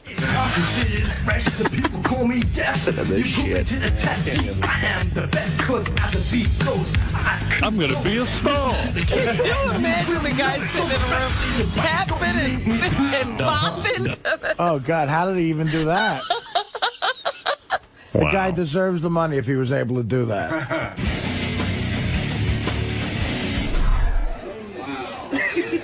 Yo, G-Man, you remember any of your rhymes? You want to bust some out? Come on. Come on. Come on, dude. I'll beat. I don't remember. Yeah, you and Shuli, come on. Come on. No. Like old school, like the old days. Come on. No, I don't remember. The Howard TV viewers need this. Richard's a great beatboxer. Right, Rich? No, I've had enough. Everybody wants to. Who's this? Is this Isaac? Bubba. No, I tried, What can I do? I was a young kid, and... Wait, Chewie used to rap, too! I was more of a beatboxer. I was more of a beatboxer and a dancer. I was in a crew, but I never gave anybody thousands of dollars. I knew I was shitty enough to just do it in school with friends, and that's it.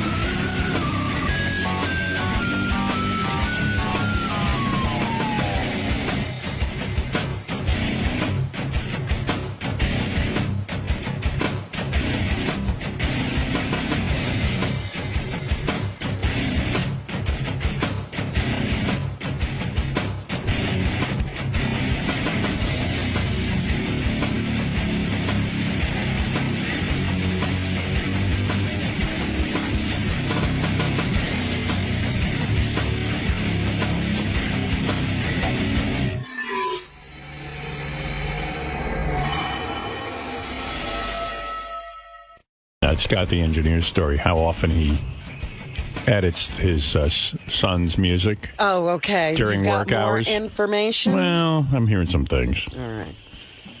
An investigation will be launched. I want a full report on how much output Scott's giving me a day. All right. I want to know how many things he's editing. And just see how far the album is along. Yeah. Something tells me the album will be done before my tapes. I still get reports about you that you kind of were less than truthful with me. Maybe it's somebody else. Maybe I was doing somebody else a favor. I do things for other people as well, not myself. The only person you can do stuff for is me. I do things for other people as well. Who's the other people? I do things for you too, obviously. Right, but that's not what we're talking about. I didn't deny I played it. No, it was more than once, and there is a lot going on back there. I know everything that goes on back there. I got sources. In my own time, yeah, there's a lot going on. No, not during my time. No, not during your time. No, Scott, the smile gives it all away. You can't even lie to me good. But what are these favors he's doing for other people? I don't know. Maybe he's referring to stuff he's done for me, but that's different. I'm aware of it, and I know what's going on. Well, that's something you asked him to do. Yeah. Yeah, but he's giving me a smile. I mean, I know some favors I've done. If you're referring to my favors, what are you getting on my case for? All right, you want me to start now? All right, everybody back there, the 4 or 5 people that go down for at least 2 hours a day smoking cigarettes. I'm not talking you want to get about on their fucking case? I'm talking about you. Bullshit, man. I'm talking about you. Bullshit. Talking about you. It's bullshit. No, I'm talking about you. I fucking work. These people are downstairs smoking their brains out and not doing any work for 2 hours a day because every time they have a cigarette, it's 10 minutes. 10 minutes times 10 cigarettes. You know what you're like? How long is it? You're like one of my kids when I go, hey, you're not doing your homework. No one else is doing their homework. Of course I'm working. Let's talk about you. Forget about the people who smoke cigarettes. Let's assume. Yeah, forget about them. Yeah. It's all about me. Well, it's only about me.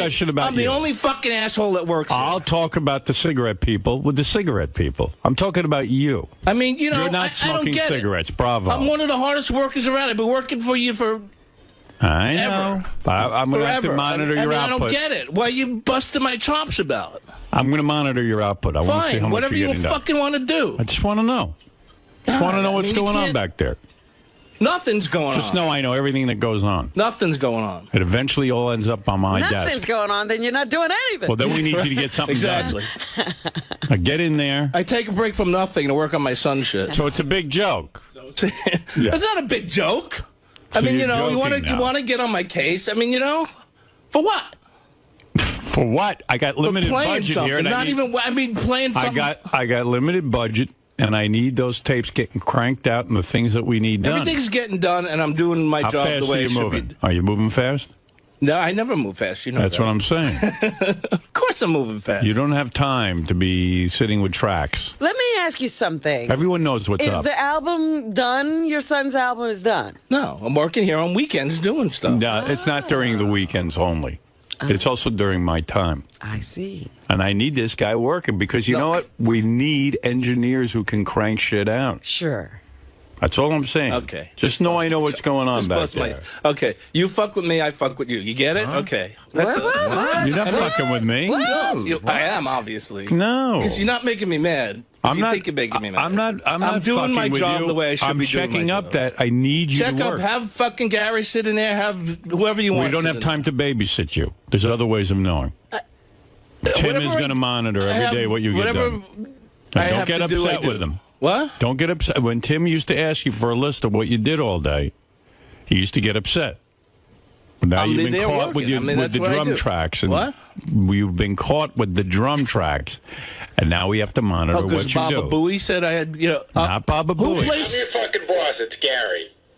Gary, look Mr. at that. Delabate. It's also Mr. Gary Del apostrophe A, capital A, Bate.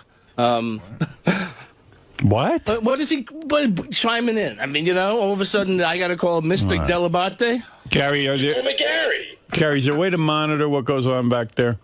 Really, I want a system. Well, there is, but Scott's not going to like it. I'm not going to like anything you do. Well, we'll start with going back to Scott, just giving a list at the end of the day. Just what he used for the day. Fine. That's what he used to do with Tim, but I know it used to piss him off, right, Scott? Now, let's say he goes. Does he just make a list and go, oh, I worked on the tapes today? Or does he talk about how many? He'll say, I worked on the game show special for 3 hours. I did Robin's News for an hour. And then does anyone check to see how much, like if he works for 3 hours, does one tape get done or 20 tapes? I mean, I need a thorough checking of what goes on back there. Not working on tapes. I'm not, I mean, that's, you know. I need to know, like in the 3 hours, how much work does he get done? Like, so if he just writes down, I worked on the game show tapes, does it take him a year to get it done? I got to go play solitaire. I'm busy. Well, I can't stay here. You don't have to stay here. I'm working your schedule out with Gary. You have to be monitored. The schedule is you can monitor me. My schedule's not going to change. Who are you answerable to? In other words, let's say you work on a game show special. Gary and Tim. I mean, you know, whoever gives me work, that's who I'm answerable to. Who do you work under directly when you do the game show special, for example? John Hine? Yeah. And he feels he's getting this material back in a reasonably quick time? You have to ask him. Let me find out. John? I think I'm doing it fine. John, are we getting this material back in a very quick time in a timely fashion? I want honesty now. Hold on. You're on trial, my friend. Are we getting this work back in a reasonable time? On the game show special? Yes. Yes. Scott has been responsive, and he's done everything I've asked him to do. In other words, you're not sitting and waiting for this stuff. No. It's coming in quickly. He's been efficient. He recorded with Tom Bergeron. I've got no complaints about Scott. No complaints so far? No. All right. I'm going to make you in charge of Scott. And if you feel he is slowly... So he'll answer to Gary and you. And he's no longer on a level with you. He's underling to you. Okay. And you are his boss. Okay. And You've been demoted, Scott. You've been demoted. You actually lost position today, I guess.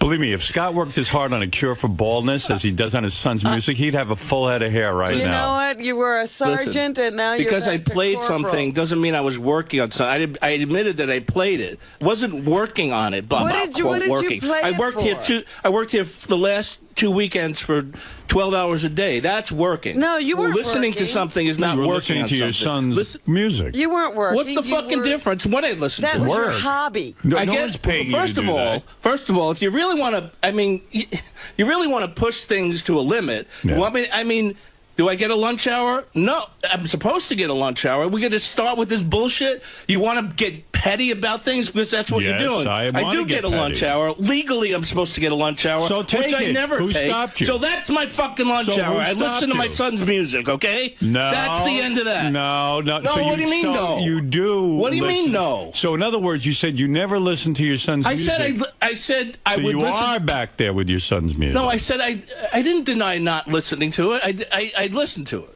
I told you that yesterday. You know, you're not in the K-Rock union. I'm not in a union, but you still, know. according to labor You're laws, entitled to your lunch break. Yeah, that's correct. And nobody told you not to take a lunch break. So fine, that was my lunch hour. And you sure I look listened like to a you song. are eating lunch. You don't look like you're listening to music. You look like you're eating lunch. You look like you're eating 5 fucking lunches, quite frankly. I'll close the door for an hour, and that'll be the end of, that'll be my lunch hour. I mean, what is it? For 20-something years, I've been nothing but busting my ass for you. And not only that, why are you working on your son's music so much? Why don't you let your son do his own thing? I mean, we just recorded it the other day. But I haven't been working on my son's music for 4 years. Jesus Christ, you're a mess. What is a mess about that? I mean, you've got to pull yourself together. What is a mess? I don't get it. What is a mess about that? What is it, I'm trying to help my son because I love him. What and is I'm- it? Yeah, who knows what you love? What is the Ralph, go fucking ahead. mess? Explain to me. When did you become this producer that, like... He's a musical producer. His son's trying to make it in the music business. Yeah. He's going to be a musical producer. I'm not a producer. I'm an engineer. I'm helping him record music. No, you're I producing. do this for a living. Who's producing the album? Who's producing it? Yeah, the band, you and are. I have help from other people working No, on it. you're producing it. You don't know Mutt Salem? You He's don't know a great producer. Mutt Salem. You should keep that black cloud away from I never your claimed son to be a with his musical music. producer. Okay, Nah, you do, I'm you working do. with somebody here at Sirius that's helping me out, and we've been working the past couple of weekends working on the music. But it's now filtered into my day. That's when I get involved. What? Because I played 20 seconds of it, or I No, listened wasn't to 20 a minute seconds. of it? Listen, between you and me, Yeah. I know you don't have to lie to me. I'm not lying. I know what goes on back there. This was not 20 seconds. Of course you know what's going This on. was not 20 seconds. This is often. Often? They your just son's- recorded you're it. It could excited- be more than fucking, I mean, You're you know. excited about your son's Of course music. I'm excited about it. And I And you don't understand get that. excited about whatever your children do Yes, either. I mean, I your do. children do a lot of shit too. Right. So, but I'm the boss, man. I understand you're the You boss. And I'm understand? not taking any of your time doing shit that I shouldn't be doing on your time. Who knows? I know. And if you want somebody to sit, why don't you come in there and sit in there with me? I don't have time to sit with you. I've got a job Apparently to do. you know everything that goes on. Did someone complain that they couldn't get things done? No. No one complained about anything. I'm just telling you I know what goes on You back in obviously that you're studio. complaining about it now. I am. I know, I'm aware that you're very busy with the producing That your is correct. son's music. That is correct. Not only on the weekend. On my own time.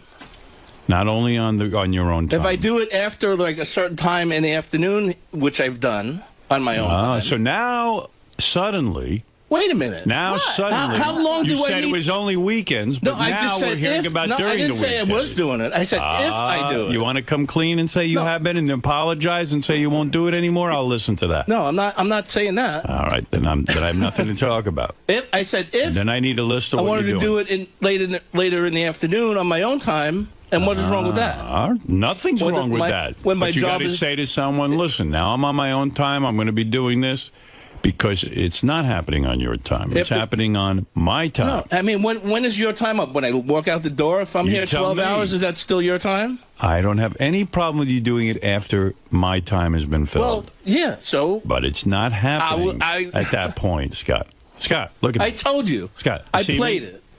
I'm as smart as a pistol. I played I'm a pistol. I played some music. Scott, look at me. Stop playing the music. Why were you playing during the my music? hours? Why? Why are you playing the music? Excuse me. I'm why were you playing the music? I play other music too. I mean, it's not just. Now, why were you playing your son's music during my time? Because I wanted to hear something. So you're thinking about it and working on it while you're here. You need to hear it. All right, listen to me. That's a difference. Do me a favor. Can't they afford a real engineer at this point, that band? They've been together for like 10 years. What the fuck is this? Can't you get off the phone and do some work for a change? Go to sleep or do something. I mean, really. This is work. He's monitoring you. In fact, Ralph, I'm going to put you in charge of Scott. What do you think of that? Oh, that's great. I have time to do that. Yeah, of course you do. Yeah. See, you have Why don't you go fly out to L.A. and, Scott, first of all, I need suck a on list. Simon for a while, will you? Please? First of all, I need a list. Start now. Log your day. No, you log your day, which is a big zero. You know what? I don't want to make this into a joke. I'm not making it into a joke. What you're doing is you're walking all over me. Are you kidding me? And you're treating me like I'm an asshole.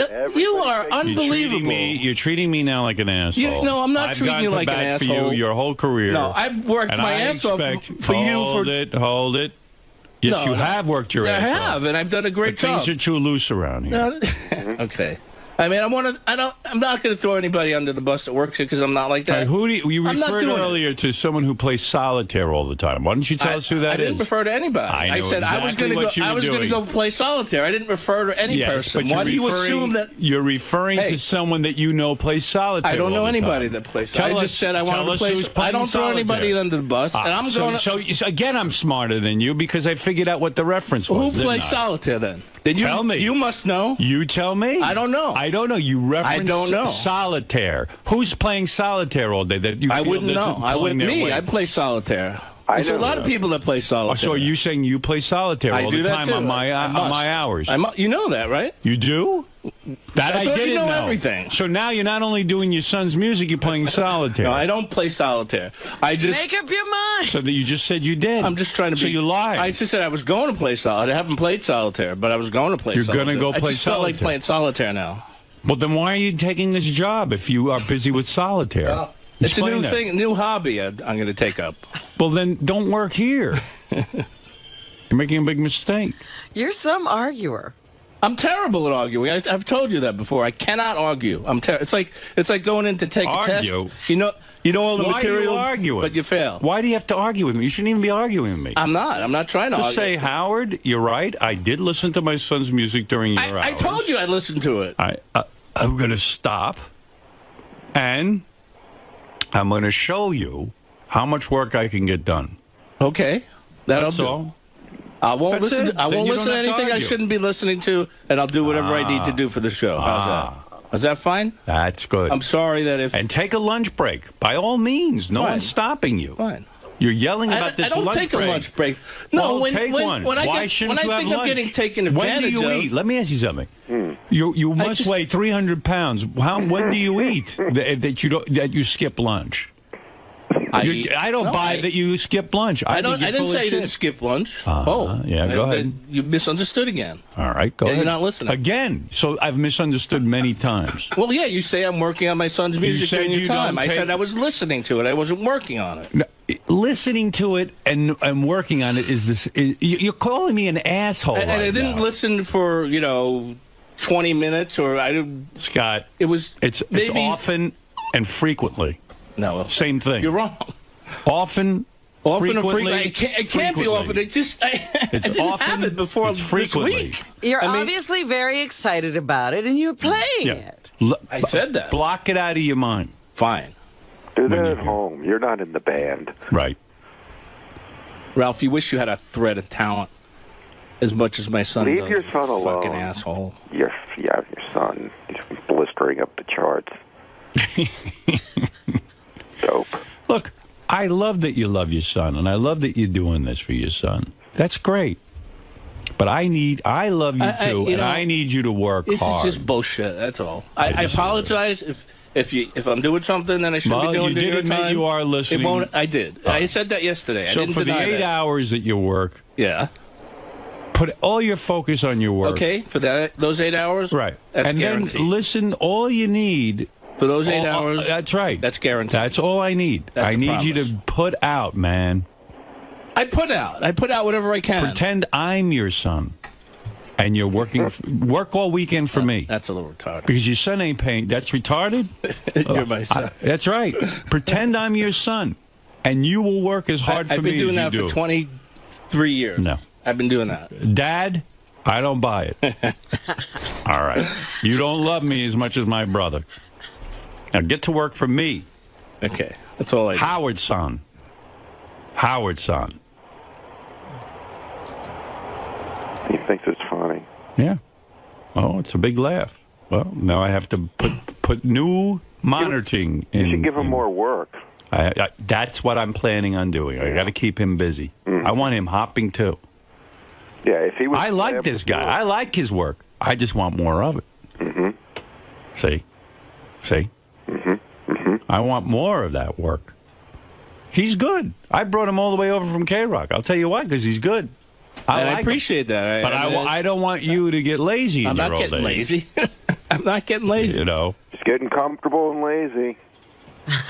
Right. A lot of free time. Yeah. Listen to drum tracks. Drum tracks. I take after you for a lot of free time. Like lazy. He's got a different job than you. Maybe Nobody you want can figure his that job. out yet. My job requires me to be lazy. Yeah. It's in his job description. Maybe you want his job. That's something you'll have to talk to me about in private. I don't want Move over, Ralph. Right. Yeah, really. Coming after you, Ralph. You know what I'd like to see you in? Big baggy jeans and a horrible shirt. There you go. And shave your head. I could really dress you up nicely. And try to grow a bad mustache. Does he have a bad mustache now? Yeah. Oh, God. It's not a mustache. Big gray mustache in the middle of his face. Oh, God. How horrible. It's been like this for years. I don't know. Just a goatee. I shaved the rest of it. He has a goatee. I love you, man. I know. I don't love want to you see too. you fuck this up. I'm not fucking anything up. I'm Don't working fuck hard for this you. up. I'm doing everything I should be doing for this show. Okay. That's all I care about. He's got to qualify every remark. And more. Come on, man. You can do it. My money's on you. Don't get lazy. Come on. Be a team player. I am. I've been because I get reports on you. He says an album only comes out once every 4 years. Yeah. I didn't say that. No, I get a report through many Oh, sources. you think I've been doing it before that? That's bullshit. That's come total on, man. bullshit. Show me what you got. Okay. Hold on a second. That son's going to drum you right out of a job. Because I don't want to listen. I don't want to have to monitor you. You know, I was good. You know, I was all fired up about this. Isn't it wonderful around here being, sort of your own supervisor? I love it here.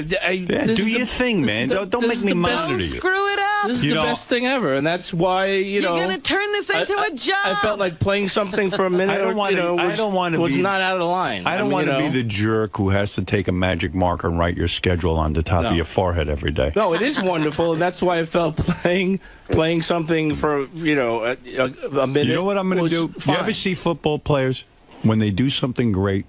They put a star on their helmet. You know that? Yes. That's why you see all those You're stars. Put stars on my head. I'm going to put a star on your head every day that you're good. And the more stars you have on your head, what does he get when he's bad? A dunce cap. No star. No, but you got to put something else Put a dunce cap on so it. everybody will know you. Oh, yeah. On the days you're bad, a dunce cap. On the days you're good, you get another star. And soon your whole head will be covered in Your stars. head is like a helmet anyway. I'll be like a constellation. So what a You lot of won't even football need hair. teams, what a lot of football teams do, they put the symbol. Like Florida State has a mohawk, has like a tomahawk. You should put the fist symbol, a little fist. symbol. I'm going to put On a little. his head. Thank you for that. See, there's a creative guy working. Right in the middle of his head, like that dot. I'm going to put a. Thanks, Artie. I'm going to put a nice fist symbol on your head and paint it right on there. Miniature. Like a fist stamper. Right. Yeah. And stamp your head every time you do good. You can wear a sari and your fist symbol. Right. I'm jealous. In fact, I'm I'd so like some on my confident. bald spot. I'm so confident, right? I'm so confident right now in you. I'm going to draw a fist on your head right now, your first fist. Do you know this is going to be a good day? Did I pass on that? You know when you go to church and they put the ashes in the middle of your head? That's what I'm going to do. Big Okay. fist right in the middle of your head. In ash. To remind you when you have a good day. Everybody's going to think you're a married Indian woman. Right.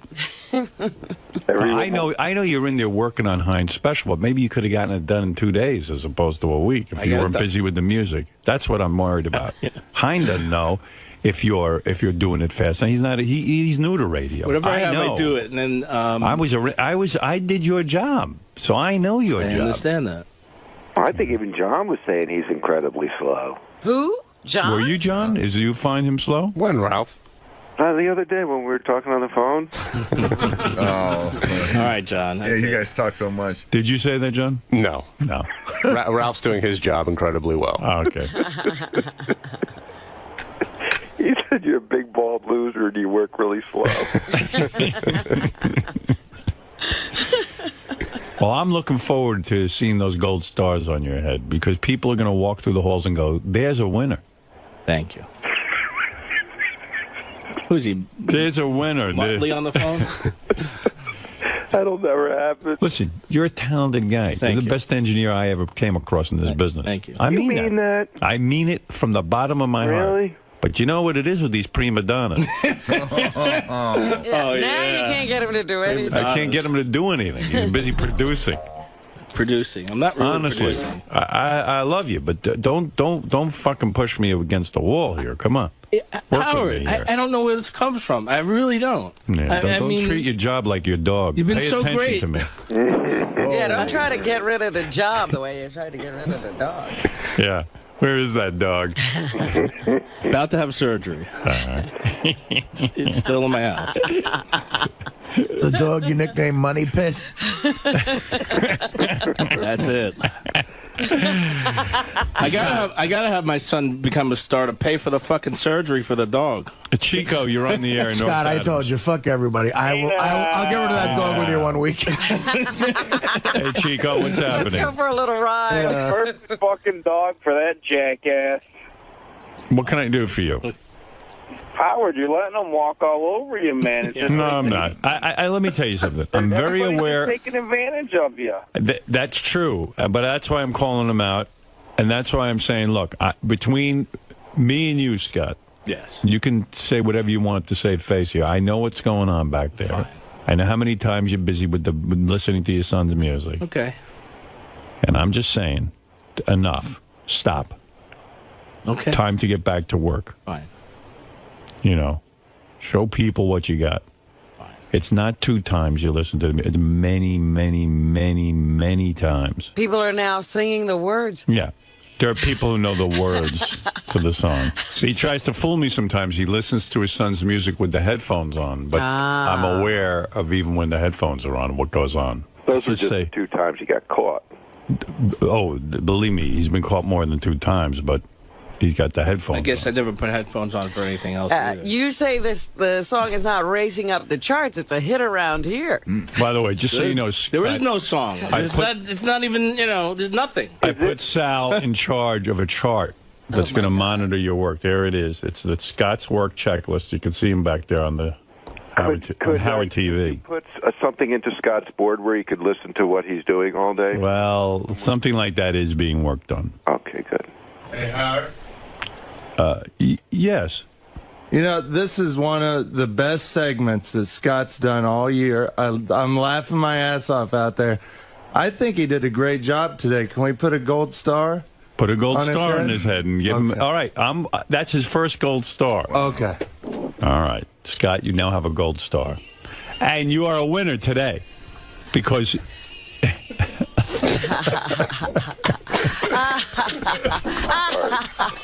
Look how good you look. It's got to be smaller. I was looking for something to compliment my bald head. The hat didn't work, you know. Now you're a winner. Thank you. Who's the big winner? You have to see this gold star. Oh, my God. The cloud's gone. I got a star now. You're a winner today. How proud do you feel right now with a big star on your head? I am. I feel like I'm in third grade again.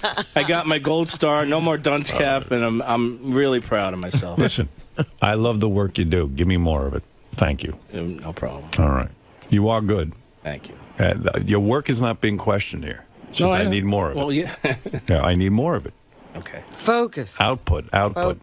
Focus. You got it. Focus is the word of the day. Yeah. Write focus on the star. John, take a magic marker and write focus on that star. Okay? Would you mind? No, that's all right. Would you mind? Go. It'll be a good reminder when you look in the mirror. Here, it's all right. He can do it right there on your head. Be sure not to get any ink on his head. Yeah, write it backwards so he can read it in the mirror. All right, let me see it. Focus. Yeah, there it is.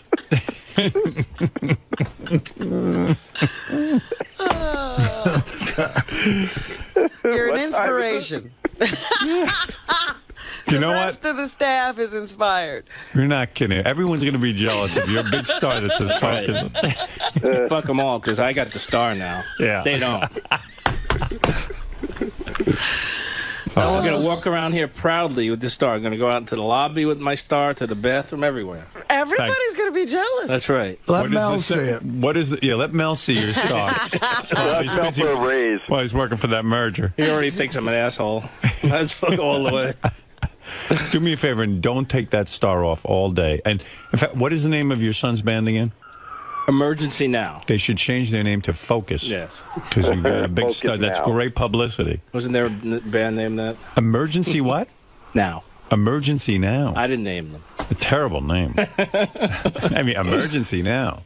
All right, maybe that's good. What do I know? A lot of young kids now like those kind of names. I mean, yeah. All right, listen. I know your son. Your son's a talented kid. Very I like talented. It. Yeah. Stevie Ray Vaughan's father had a star at work. Is that right? A lot of famous guitarists. I didn't know that. He earned a star like Scott? Several times. Well, that Richard makes a nice star, doesn't he? Beautiful. With the tape on it and everything. I have to go look in the mirror. You're not going to believe it. I can't stop staring at it. There you go. I'm so proud now. Look at that. Look, there you go. Look on the monitor. Beautiful. Can't see I'm bald now.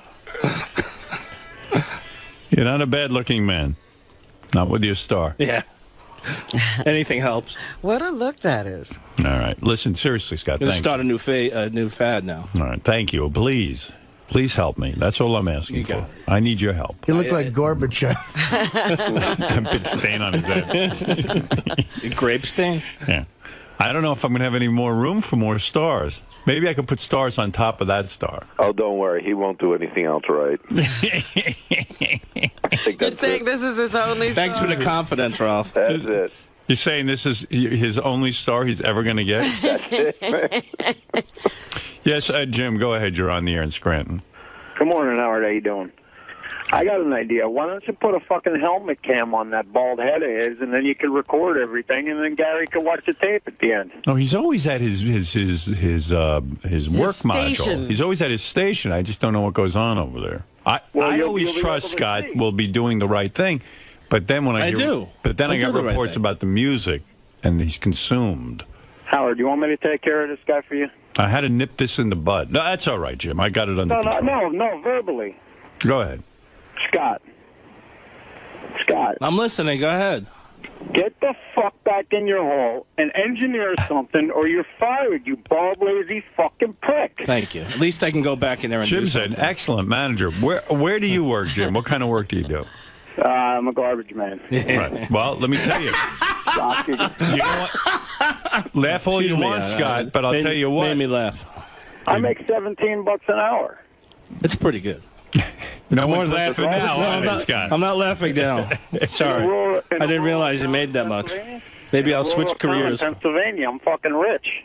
Let me tell you, this guy's probably got a mansion. Houses only cost $75,000. He's got a McMansion. Yeah, there you go. $75,000. That's right. You can buy a house you could buy a house in Scranton for $75,000. Wow. Is it a trailer? No. It's actually a home. 8 bedrooms. Full basement, 3-car garage. I got 2.5 acres. Wow. I swear to God, I'm not lying. And you paid $75,000? Actually, 79. Yeah, after all the closing costs and everything. Yeah. Wow. When did you buy this house? 5 years ago. Wow. Is it in the middle of a toxic waste? And let me tell you something. It's now worth $83,000. There you go. It's over an Indian burial ground. Property values. Really. You can't even get in for it. You can barely get in for $83,000. What's your mortgage? 535, 550, something like that, and then my taxes on top of that, so I pay like $800 a month. You better be quiet. There's going to be a run on Scranton today. Yeah. You're not kidding. I'm moving. Well, it's outside of Scranton. It's rural.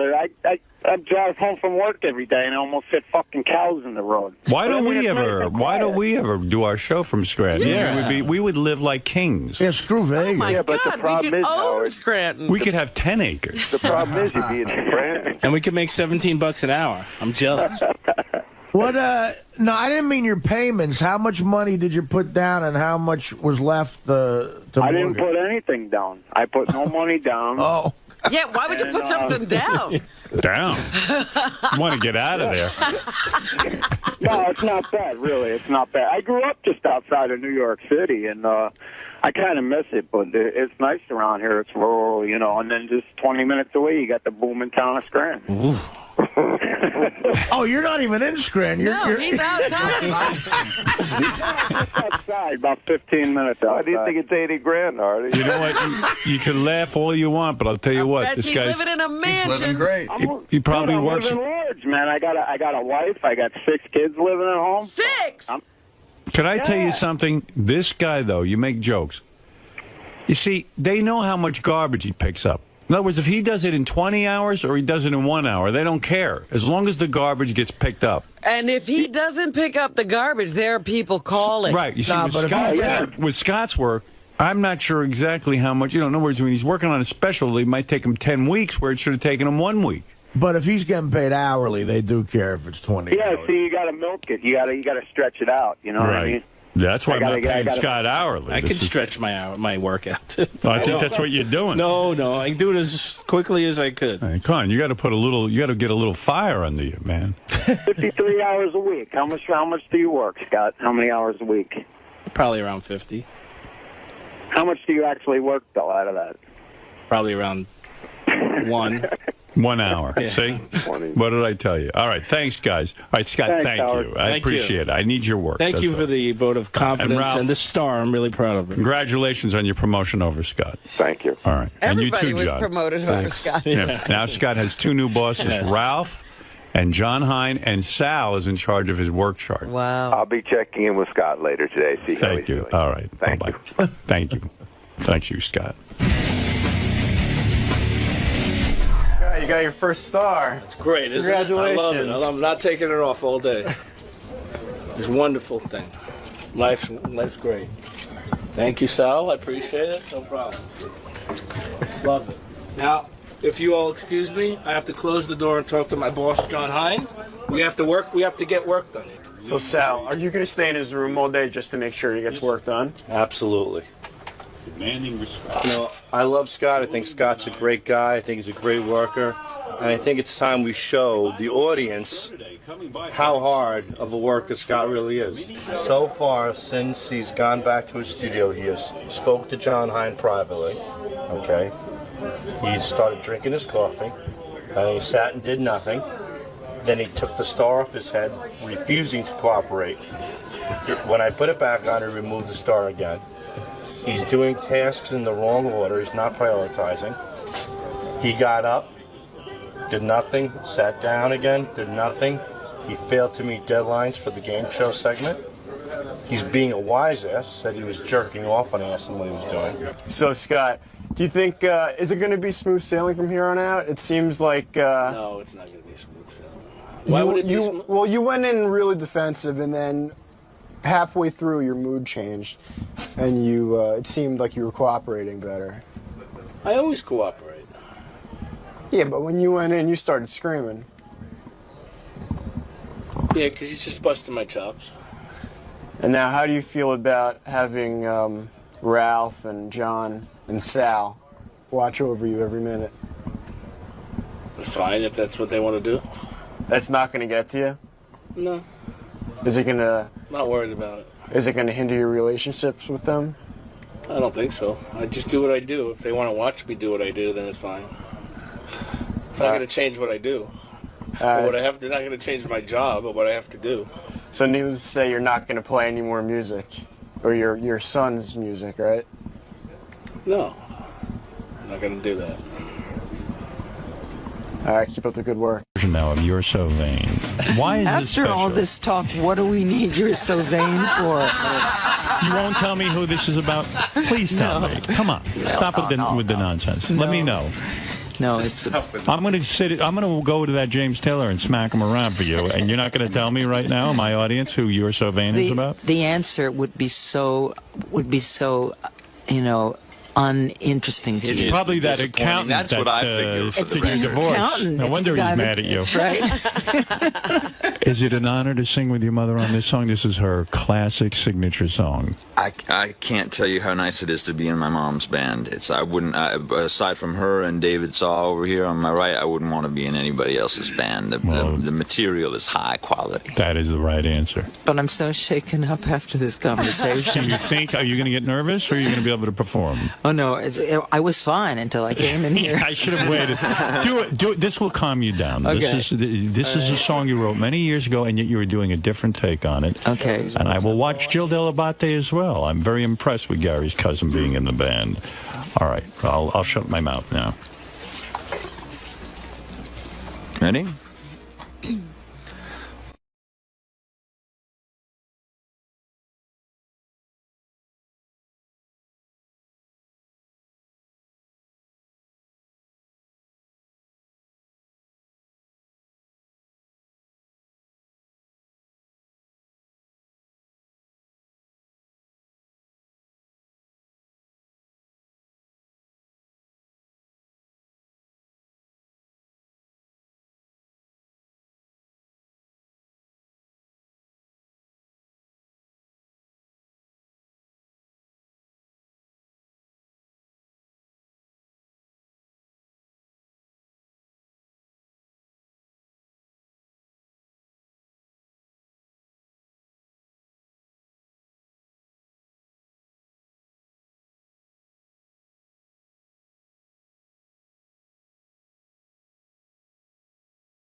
See, I like that arrangement.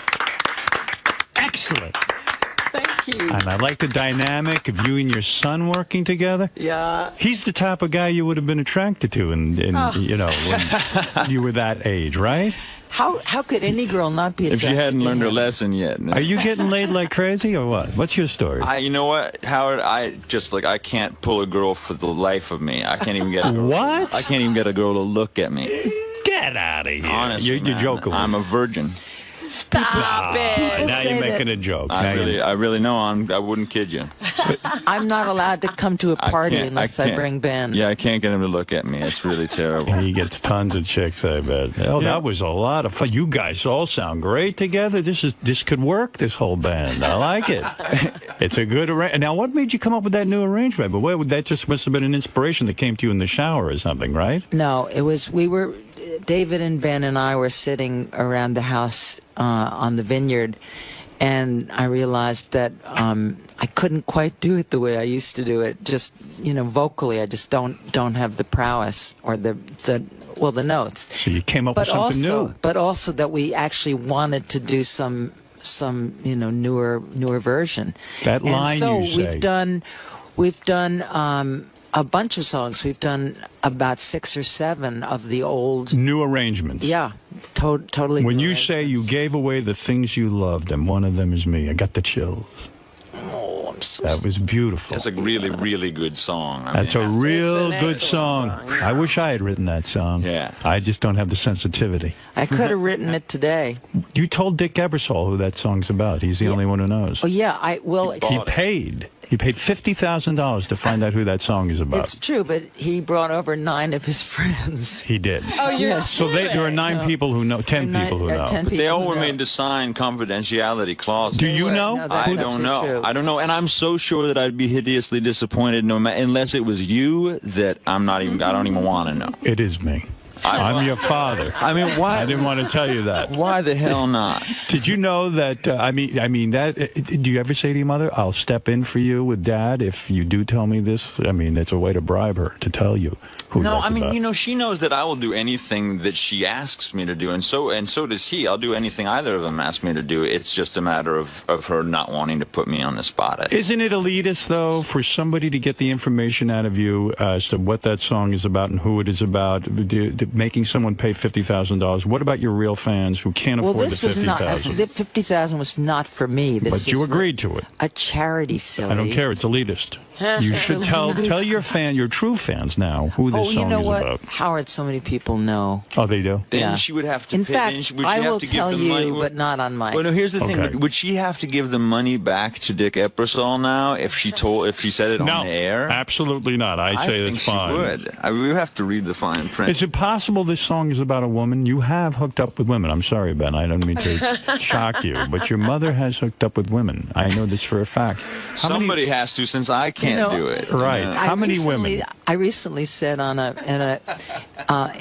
a magazine which is largely a gay magazine, at the very end they said, "Are you or have you ever been gay?" And I said, "Well, I can't say that I'm not gay." Is Jill 𝗛𝗏𝗍𝗍 a lover of yours? Jill is a lover. She is. You really have made love to women, famous women? Have I made love to famous women? No. Is that a lie? No. In front of your son? No, it's not a lie. I have been come on to. Yes. But I was too uptight. When did you try it? I was too uptight. You've never tried it with a woman? No. Oh, I see. But I wish very disappointing. I wish that I had. I think I'm too old for that. I mean, I have a fantastic boyfriend now who's almost a woman. This guy you're with now is a doctor, right? A surgeon? Yeah, he's incredible. You like him, Ben? I do. You do? I read that you go into the operating room with him. He operates on children, and you sit there and hold the kids' hands. Is that allowed by law? I don't hold. I Carly Simon in the operating room? I can't hold their hands because my hands aren't as sterile as they should be. But I wear the cap and I wear the blue suit and everything. And you're in the operating room. I'm in the operating room, and I sing to them while they're going under anesthesia because they're scared. And so Does he ever allow you to sew them up or to do actual perform surgery? No, but I sew him up a good deal of the time. You really dig this guy, huh? I do. You're happy? Yes. You gonna marry this guy, or are you? I don't think so. I don't think marriage is in my future again. Are you in this done with life. marriage? I think I'm through with marriage. Even though if I was Really? going to marry anybody, it would be him. And when your boyfriend is operating on these kids, do these kids ever look up and go, "Hey, who's this crazy chick singing? I'm trying to get operated on." Probably. You're probably a little nervous, right? Except that the good thing is, and what I really love, and what I want probably to segue my career as a singer into is working with him in the hospital, because I'm there when they wake up too. Because it's the anesthesia. I would love for you to be in the hospital when I'm operated on. Are you kidding? And singing to me? I'd be like, wow, Carly Simon is singing to me. Yeah, you count down from 17 while you say that. That is beautiful. Now, there's a new album out, I understand. Carly's new album, The Kind of Love. This Kind of Love. This Kind of Love is in stores now. And for Carly's upcoming tour dates. Smart. You have an up-and-coming tour date You have for me? upcoming tour dates. Go to carlysimon.com. So you will be out on the road. Well, this is... You will catch up to James Taylor in terms of net worth. Very dependent upon... I have a deal with Starbucks. Right. Who I signed with, and they had an arm of their division called Hear Music, and 3 days after my record was released, they fired everybody from the Hear Music label. Terrific. Yeah. Couldn't ask for a better situation. That's right. As an artist. So I am kind of doing this on my own right now, whether or not Mr. Howard Schultz, who's the president of Starbucks, will actually come to the table and admit that he was wrong and rectify things. I see. I don't have a secure answer as to whether he's going to do that or not. I just received a report that when James Taylor learned you signed with Starbucks, he spit out his latte. He doesn't want anything to do with them. And James was behind the firing, believe it or not. They signed James during the 2 months that they were not getting in touch with me. I swear to God, that's true. They signed James. Yeah. You two cannot get away from each Yeah, other. they're always involved in the same thing. There's a stipulation that they're not meant to be on the same shelf at the same time. I like that. Everyone knows it. You know, I'm looking at your hair right now, Ben. Your father was Mick Jagger, I think. You've got a full, thick head of hair. You know what? I think that it's possible that THC cures baldness. That might be it. Who knows? No, his father was Miles Davis. Aha. That's shocking. I hear you're 25% black. Is that true, Carly? 1/8. 1/8 black. Myself also. I am 1/8 black. Are you really? Are you an octoroon? I'm an octoroon. A fellow octo. That's right. It's the best combination to My have. mother is mostly black. Carly, thanks so much for coming in. And I should mention on Howard TV, you can check out Carly's performance of You're So Vain. I want to thank your band. They were great. Great guys. Smart, keep quiet. You know what I'm saying? Carly, how'd you think it went in there? My mind is completely blown. Why is that? I just want to laugh and cry at the same minute. I'm really pretty blown out. I'm amazed. He's so powerful. He really is, and so completely cuts through everything. You know, there's nothing false about him in the least, and he's not afraid of anyone. He's not afraid of any reaction. He's not, you know, he just tells it like it is, and he's funny, and he's searing, and he's brilliant. I just love him. Now, Howard was kind of playing the mediator role. You know, you were talking about your relationship with your ex-husband, or lack thereof, and you said that you would like to be on speaking terms with him. Do you think this is the start of, reconciliation between the two? Or he could move to Alaska. Could have been bad. You know what? I think that the more that something is focused on, and like that sort of negative way that this has been focused on, primarily because how weird is it that two people who've had 2 children together have not spoken to each other, who are not in touch, who don't know I don't know his address or his phone number or anything. How weird is that? of course it's going to be, the spotlight is eventually going to be on it, and I didn't put it on it. You know, it just was because it is the. Am I supposed to be looking there or there? Right into the camera. Oh, because it is the way it is. You know, if you don't force it, it just takes being on Howard. I mean, and that was the most. You know, I felt truly. I don't know what kind of a spotlight you feel like on Howard that you don't feel like that you're on anywhere else in the first place. He's so disarming, but he was also so kind. He's so kind. He can get a lot out of you, right, without you even being hesitant about it. That's not what I'm even saying. He's kind, and he's smart, and he's genuine, and he cares about. I felt that he cared about me. I felt that he cared about Sally and Ben.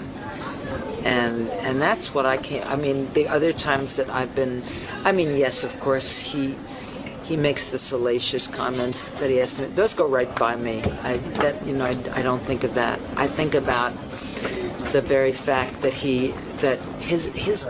I know that probably nobody else has ever said this about him, but he's dear. From America's Got Talent and the winner of Apprentice, the Celebrity Apprentice? I don't really, I was going to say to Gary, don't bring Piers Morgan in because I don't know who he is, but I have seen America's Got Talent. He's the British guy. He's like the Simon Cowell of that show. Right. And there was an article in the paper yesterday that convinced me I should have Piers Morgan on because they say that show is better than American Idol and that it really is the true competition and talent contest that America's been waiting for. Really? They gave it a great review. People love it.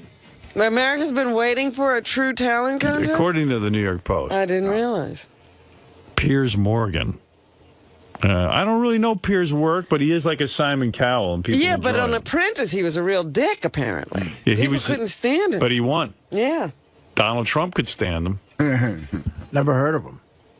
Yeah, he's a British guy like Simon Cowell, and he gives his opinions. Oh. Yeah, where else do you get a name like Piers? You know what? This country doesn't have a good track record with Brits who give opinions.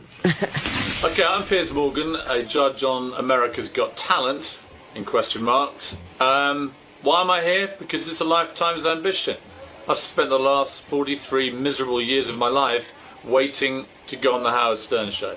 And I finally got the call. And I've met the Queen of England 4 times. I've met presidents. I've met Nelson Mandela. I've hung out with Tony Blair. This is it. This is the big one. I'm not nervous through fear. I'm just nervous through adrenaline, excitement. Biggest moment of my life. Hey, Piers. How you doing, man? Howard, how are you? Good to meet you. Good to see you. Pleasure. Hey, Piers. How are you? I heard you're opinionated. He's in better shape than I thought. Yeah, we heard you have a lot of opinions. A lot of opinions. Good to see you. I thought he was kind of a blubbery guy, but he's in good shape. I wasn't going to do this show, Howard, but people told me you're quite popular. I hadn't really heard of you, obviously. I did. It's Howie Mandel, right? Howie Is it? No, I wasn't sure, but because Simon Cowell must have mentioned to you. He's done the show. He told me, he warned me. He said, "Don't do it in a million years, for God's sake. He'll rinse you to hell." But I said, "You know what? I like Simon Cowell. I actually got Does along. Simon not like doing this show? He loves doing this show. My God, when I told him I was doing it, he was furious." The great thing about Simon Cowell was I had in all 3 judges once on the show, and I did the bit that they were deathly afraid of. I brought in a singer to audition for them, and I said, just evaluate this guy as a kid for my audience. And they were like, oh, he's horrible. He's awful. He can never have a career in the business. What they didn't know was this was a guy who just sold how many records? Oh, God. 10 million? Something like that. Yeah, he had a huge hit. He had a huge hit going, and they were like, oh, and Simon was like, we oh. That's him. That's him. Well, the best story you'll like this, the guy who won America's Got Talent last year, which I know you don't watch, but it was this big ventriloquist guy called Terry Fator. So Simon says, oh, ventriloquist not going to make me any money. God, forget it. Leaves him, right, just to go off and fend for himself. Right. 2 weeks ago, he signed a $100 million deal at the Mirage in Vegas. Biggest Vegas deal in 5 years. Yeah. Simon would not sign Simon doesn't get $1. It's one of the funniest stories of the year. $100 million. $100 million. Shows how much he knows. Why was the guy so good, the ventriloquist? Like, I love ventriloquism. Well, the twist he had was he does singing impressions himself, and then he does ventriloquism through the puppets. And 2 years ago, brought them together and does singing impressions through the puppets. Right. So the puppets, like turtles, sing Dean Martin, but he's brilliant. And it's an amazing act, but Simon just never got this. You know, to him, he wasn't a singer, he wasn't 19, it was never going to happen. He's a puppeteer. Fantastic, yeah. Yeah. And Simon could have signed him and actually participated in the $100 million deal. He could have had a big cut of that money. He would have been the manager, so to speak. Exactly. Yeah. Wow, no kidding. If he'd been a singer, Simon would be laughing all the way to the bank. But because how do you get a cool job like yours? I think your job is really terrific, that you can sit there every what week. were you doing before? Yeah. I was a tabloid newspaper editor for 11 years in England. Oh. Yeah. So, I mean, you're a legitimate guy. You've been in the business, sort of. And, yeah. I used to write crap about Simon, and he sort of admired my work, and eventually I got fired. I mean, you're talking about the guy who's been fired from the baseball team. So you would write bad things about Simon? Of course. And so Simon sort of took you, co-opted you in a way, and brought you into his organization to shut you up. Yeah, his exact words were, I need somebody even more obnoxious than me to come and judge this show, America's Got Talent, and I can't think of anybody more vile than you, so do you want to start Monday? I said, where is he? He said, Hollywood. I said, get me out there. What are the kinds of things you would write about Simon Cowell? I mean, you found him to be grating and obnoxious? Yes. Yes. And you would write that, and now that he is your boss, in a sense... Now I've had a dramatic sea change of opinion. I think he's a handsome and powerful man. So everyone can be bought on. The worst thing about him is that we went to, you'll know this place, Stringfellows in London, right? It's like the Scores of London. Right. It's about a year ago. This sums up my relationship with Simon. So we go in, and all these girls gravitate to Simon, these lap dancers, like a sort of, like the ultimate babe magnet. Well, and he's I'm a rich sitting there, guy. Right, so I'm sitting there on my own. He's there, worth 150 million, blondes everywhere with pneumatic breasts. And I end up with one lap dancer comes to me who's Polish and wants to read me weird Eastern European poetry. And it just about summed it up. I look at Carl, he's got 17 blondes crawling all over him. I get the Polish lap dancer who wants to read poetry. But now with the success of the show, you know, you certainly must be getting somewhat... You divorced your wife recently, right? I did. Right. You got successful. Is that part of the success model? I think it was successful for her, she'd say, yeah. Yeah. Did you have to give up half of your money? More. Really? More than half. Did that How just much did break you your have? Never get divorced in England, Howard. What are you worth that you had to give up half? More than half less than I used to be. So you're a millionaire, right? Pardon? Are you a millionaire? Dollars or pounds? Pounds. Yes. I was both. I was only playing with it. You know, the thing is, though, as the editor of a newspaper, you don't get paid a lot of money. So I imagine with this TV show, you must be getting paid something. Yeah, I used to get paid. You get paid pretty well as an editor, but it's nowhere near as much fun. I mean, God, the idea that I now roll around America just abusing people and get paid for it's fantastic. It is fantastic. So and to be on the game show, you don't really have to sit there and find the talent or do all the work. You just sit there and judge, and then your day is over, right? Yeah, the only thing is you do need eventually, through all the train wrecks, to find something that is apparent talent. And I must say, the premiere last night was pretty good. I mean, we found 3 acts that I would say, you know, people talk about the success of it and why it's different to Idol. You don't get a show where you have the range of madness and then talent that we had last night. Someone said in the paper yesterday, the reason your show is better than American Idol is because you, first of all, don't have an age limit. That was the key. Yes. That anyone could enter. Any age, any talent. Yeah, and they said any talent. Right. That's we the beauty part. That is not just singers. We had a guy. A ventriloquist could not win American Idol at a certain age. He's not even getting We had a guy, I think it was Chicago, came and said, he's a 7'2" giant called George. So we said, okay, what's your talent, George? And he says, right, what I'm going to do, I'm going to drink milk through a large straw through my nose and wrap it around my body. Okay, and there's a twist. He said, he's enormous, this bloke. And the twist was a load of explosives he'd secretly strapped around his stomach began firing off as he drank this milk through his nose. Right. And at the end of it, there was just this sort of stunned silence. Right. And I thought then, I'm a perfect judge for this because I'm probably the only person in the world who could claim to be an expert at giants drinking milk through the nose while blowing themselves up. But can you judge that? I mean, can anybody? But what did you say about the guy? Did you say, well, I can't see this sustaining itself, or did you allow him in the competition? I used the only phrase I could, which was I've genuinely never seen anything like that before in my life. What does that mean? Does he get to go on and compete? Or? Well, I don't want to ruin the fun, but he was actually a very clever actor. He was the kind of guy you'd see at the back of a circus in one of those cages doing weird things. And that's interesting. A geek show. So the fact of the matter is that guy could go on and win, couldn't he? Yeah, you know why? Because he's entertaining. And he could do something like that every week. The thing I love about this show compared to the singing shows, you've got to be the best singer, right? The dance shows, you've got to be the best dancer. Our one, you've just got to be incredibly entertaining. It doesn't matter what you do. I don't care, but if you're boring, you're going. How did you go home? Is there an audience vote component to it? Oh, this is the best thing about it. Okay. The audience this year, we went to these big theatres around America, and there was it was like a Roman amphitheatre. Right. And they were able to chant, off, off, off. I mean, it was brutal out there. They say that's the other strong thing about the show, the chanting, and the audience is really amped up. It was electrifying. And it's electrifying bad for the bad ones and great for the good ones. And you get this emotional roller coaster goes on in the auditions, which is unlike any other show. I mean, it's a weird thing to be involved in. I will start watching it. Sharon Osbourne's on. I used to have Sharon on my show. Sharon loves you. I used to have Sharon on my show way before America even knew who she was. Right. She was very heavy at the time before she had her stomach stabled. And she used to come on and rip people a new a-hole constantly. Oh, she was a good fighter. She was a real good fighter. And I got to tell you something. You know, to see her sitting in that position, it's like, wow, you know, we were right. She is good. Yeah. She's good on television. She is hilarious. People used to say to me, why do you have her on? No one knows who she is. I said, she's good. Yeah, she does a lot of stuff now. But what about David Hasselhoff? Yeah, now you don't like him, right? He's just a tool, isn't he? Yeah. You know what I mean? Do you say that to him? Of course. I wake up in the morning, go to the office and say, David, how are you, tool? Why and is he a tool? Don't call me a tool, you tabloid wanker. Why is he a tool, that's how our day starts. But why is he a tool? No, he's all right. David's quite funny. I mean, he can be funny. All right, don't get me wrong. Is he funny because he is not in on the joke? Are we laughing at him? We're laughing at him. I think he pretends to get the joke. So he'll go, don't hassle the half, and he'll wear the T-shirts and all this sort of thing. But secretly, he's not laughing. Does he spend most of his time talking about himself? Yes. He does? Yes. And so it's an enormous ego, and maybe it's not justified. I mean, it was Baywatch. The guy had a huge career, made a lot of money. Yeah.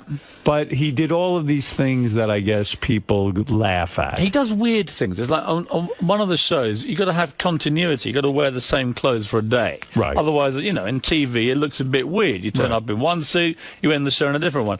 So one day, he wore the same gear all day, but at half-time, he disappeared for an hour and came back. He'd had a spray tan. So his face had gone a different orange. And it's like, Dave, do you forget it's his one show today? So when you watch it on telly, it'll be like, wow, David Hasselhoff just got a suntan halfway through the show. And there's no explanation. He went, God, I didn't think of that, man. But he's funny. I mean, I tell people, they say, come on, is he really funny? I said, look, it was a day when he came in, and I said to him, I've had a ticket to the Playboy Mansion Midsummer Night's Dream Party. I said, it's fantastic. And he went, my God, man, it's the greatest show ever. He said, chicks are going to love you, man. And I said, well, yeah, but unfortunately, my girlfriend's here, and I've got to take my girlfriend. And he went, what? And with that, another act came on, and I could see him pondering the enormity of this crime that I was committing. And eventually, at the end of the act, he said, God, man, do you not know the golden rule of the Playboy Mansion? Right. You never take sand to the beach. Right. There you go. And that was funny, right? And I was like laughing, saying, that's a genuinely funny line. Well, you know what? I happen to agree with him. Yeah, well, he's right. What the hell are you doing bringing your girlfriend to the Playboy? Well, there was a moment about 2 o'clock in the morning in the grotto, and I totally agree with him. But anyway. I remember when I first heard that line 80 years ago. Is it that old? Yeah, it's very old. So what is it like when now you're having success on American television, you're getting well known, you're no longer just a newspaper editor. You go home and you announce to your wife, look, honey, you're out the door. It was more a case of that happened 9 years ago. So. Oh, did it really? Oh, yeah. So this is before you were well known. Oh, yeah. Well, I was well known in Britain, but as a nasty tabloid editor, so I've always been pretty well reviled around the world. There's no problem. And do you have the hot girlfriend now? I mean, very hot girlfriend. Where did you meet this broad? She's a journalist. Yes. Yeah, if you're gonna dance with the devil, really, it's just easy. Newspaper or television? Newspapers. The TV ones. I mean, like you look at these chicks on Fox News. One has better legs and body than the next. Well, I've told her she's my pre-fame girlfriend. Right. Apparently, you have to get one of these in Hollywood now. My agent said that you need a pre-fame girlfriend and a really hot one when you really make it. So I said she's got about 6 months, but if it all goes wrong, I'll probably go back crawling to her. So, so your new job really what you're saying to me is it's not as simple as it looks. In other words, yes, you give your opinion, but you really do at the end of the day have to have an educated sort of opinion, and you've got to come up with the goods. You've got to really understand what talent is. Well, I think you just have to understand. I mean, Simon Cowell is a populist genius. Right. He can watch any kind of... I do Britain's Got Talent with him. We're both judges. And his instinct for watching an act after 10 seconds and saying, is this going to work for the public, is incredible. Right. When I judge it, I tend to do two things. One, you don't want to put just through all the acts that have just got great talent and leave it there. You've got to have entertaining people as well for the semi-finals. But ultimately, you've got to have a final where someone can win and America goes, wow, that was real talent. Right.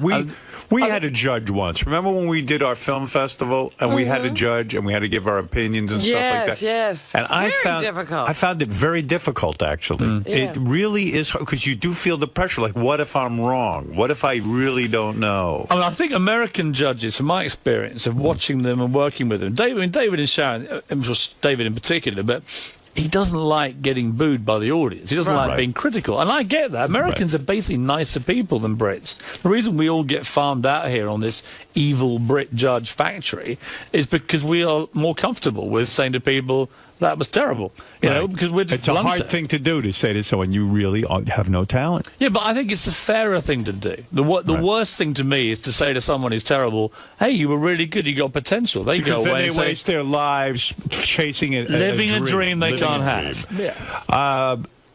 You did The Apprentice. I did. That was fun?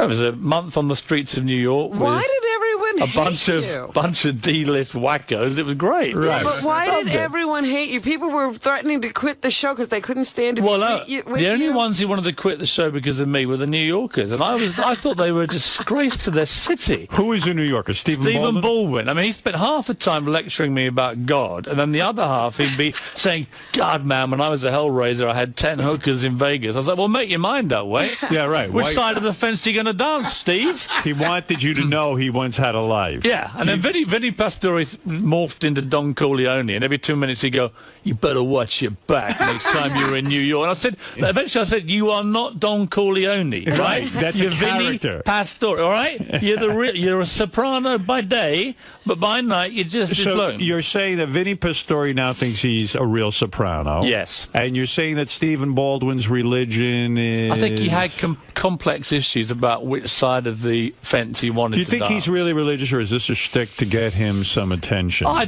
wouldn't question his integrity in the religion. Why don't we? You're right. I think it probably is. Yeah. I mean, it's a load of horse shit. I think he wants to be. I think he wakes up on a Sunday morning. He turns on his telly and he sees these guys going blah blah blah and making millions, and he thinks he wants a piece of the action. It's my honest view. You have said that being on The Apprentice, that Ivanka, the daughter, Donald's daughter, is so beautiful that you almost couldn't concentrate on being on the show. I couldn't. She was dazzling. Stunning. What a catch, huh? Oh, my God. And single, someone told me, right? Yeah. Yes. I mean, that could be my next reality TV show. Did you put the moves on her at all? I tried everything, but she was batting me away firmly. Would you consider dating her? Is she too young Ivanka, if she begged me. But she'd have to beg. How old a girl are we talking about? Is she 20-something, right? I think she's like mid-20s. How old a guy are you, may I ask? I'm 43, but I look younger, right? So would you date a girl in her mid-20s?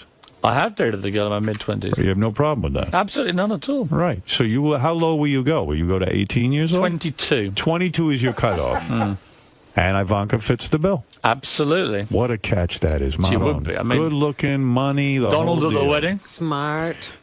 And she's listening. Actually, the funniest moment in The Apprentice involved you. You probably don't even know this, but eventually I was going on a Baldwin. We had to get a charity auction going, get people helping and everything else. And I was getting Simon Cowell, the Duchess of York, Andrew Lloyd Webber, all these people, bang, bang, bang, bang, bang. Nothing from Baldwin. So we went out one night to go and sell tickets to the auction. Didn't sell a ticket, having trawled the clubs for 3 weeks. I said, it's your town. Surely you can find one person you know will buy a ticket. Anyway, eventually he said, okay, I know what we're going to do. We're going to get some publicity on Howard Stern. He's an old friend. He'll take me on. So we set up this thing downstairs with your guys, and we're waiting there with the cameras, and I know what's going to happen. And as the seconds tick by and the minutes go by, and Stephen's just praying you call him, right? He's just praying. Please, Howard. I blew him off. Save my career. And at the last minute, it was like, something's just come up. And he just sat there staring into space. And I was like, so you're only... Cool. The only contact you said you had in New York just blew up on you. Yeah, I blew them. Waste That's great. of space. I had no idea I did that. And you brought me so much pleasure, Howard. Now you know a lot of people from being an editor at a newspaper and all this stuff. The story goes that you are the man responsible for introducing Paul McCartney to Heather Mills. It's completely true. Do you feel bad about that? How did you know Heather Mills? I was editor of the Daily Mirror, one of the big tabloids in England, and we had an event called the Pride of Britain Awards in 1999. And it was like a sort of saluting of ordinary people with big stars, presented them heroic awards and so on. And Heather Mills came and made a speech, and Paul McCartney hadn't appeared in public since Linda died about a year before. And he turned up halfway through the lunch, sits next to me, and it's like an amazing moment. Everyone goes crazy.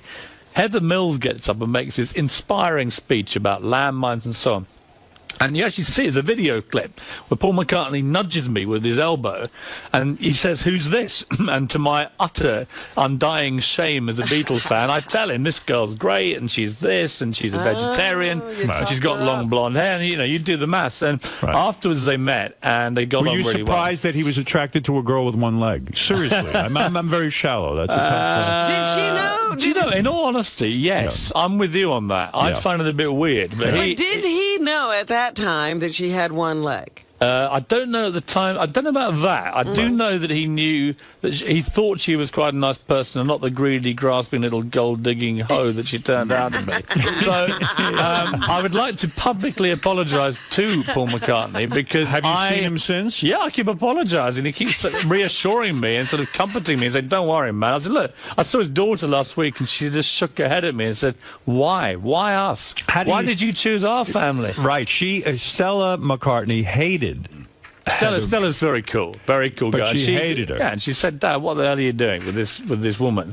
And of course, the more we found out about Heather, the worse it got. And the good news, though, from your point of view, is that she's decided she's so hated in Britain. She's the most hated woman in British history now after skinning him for $50 million.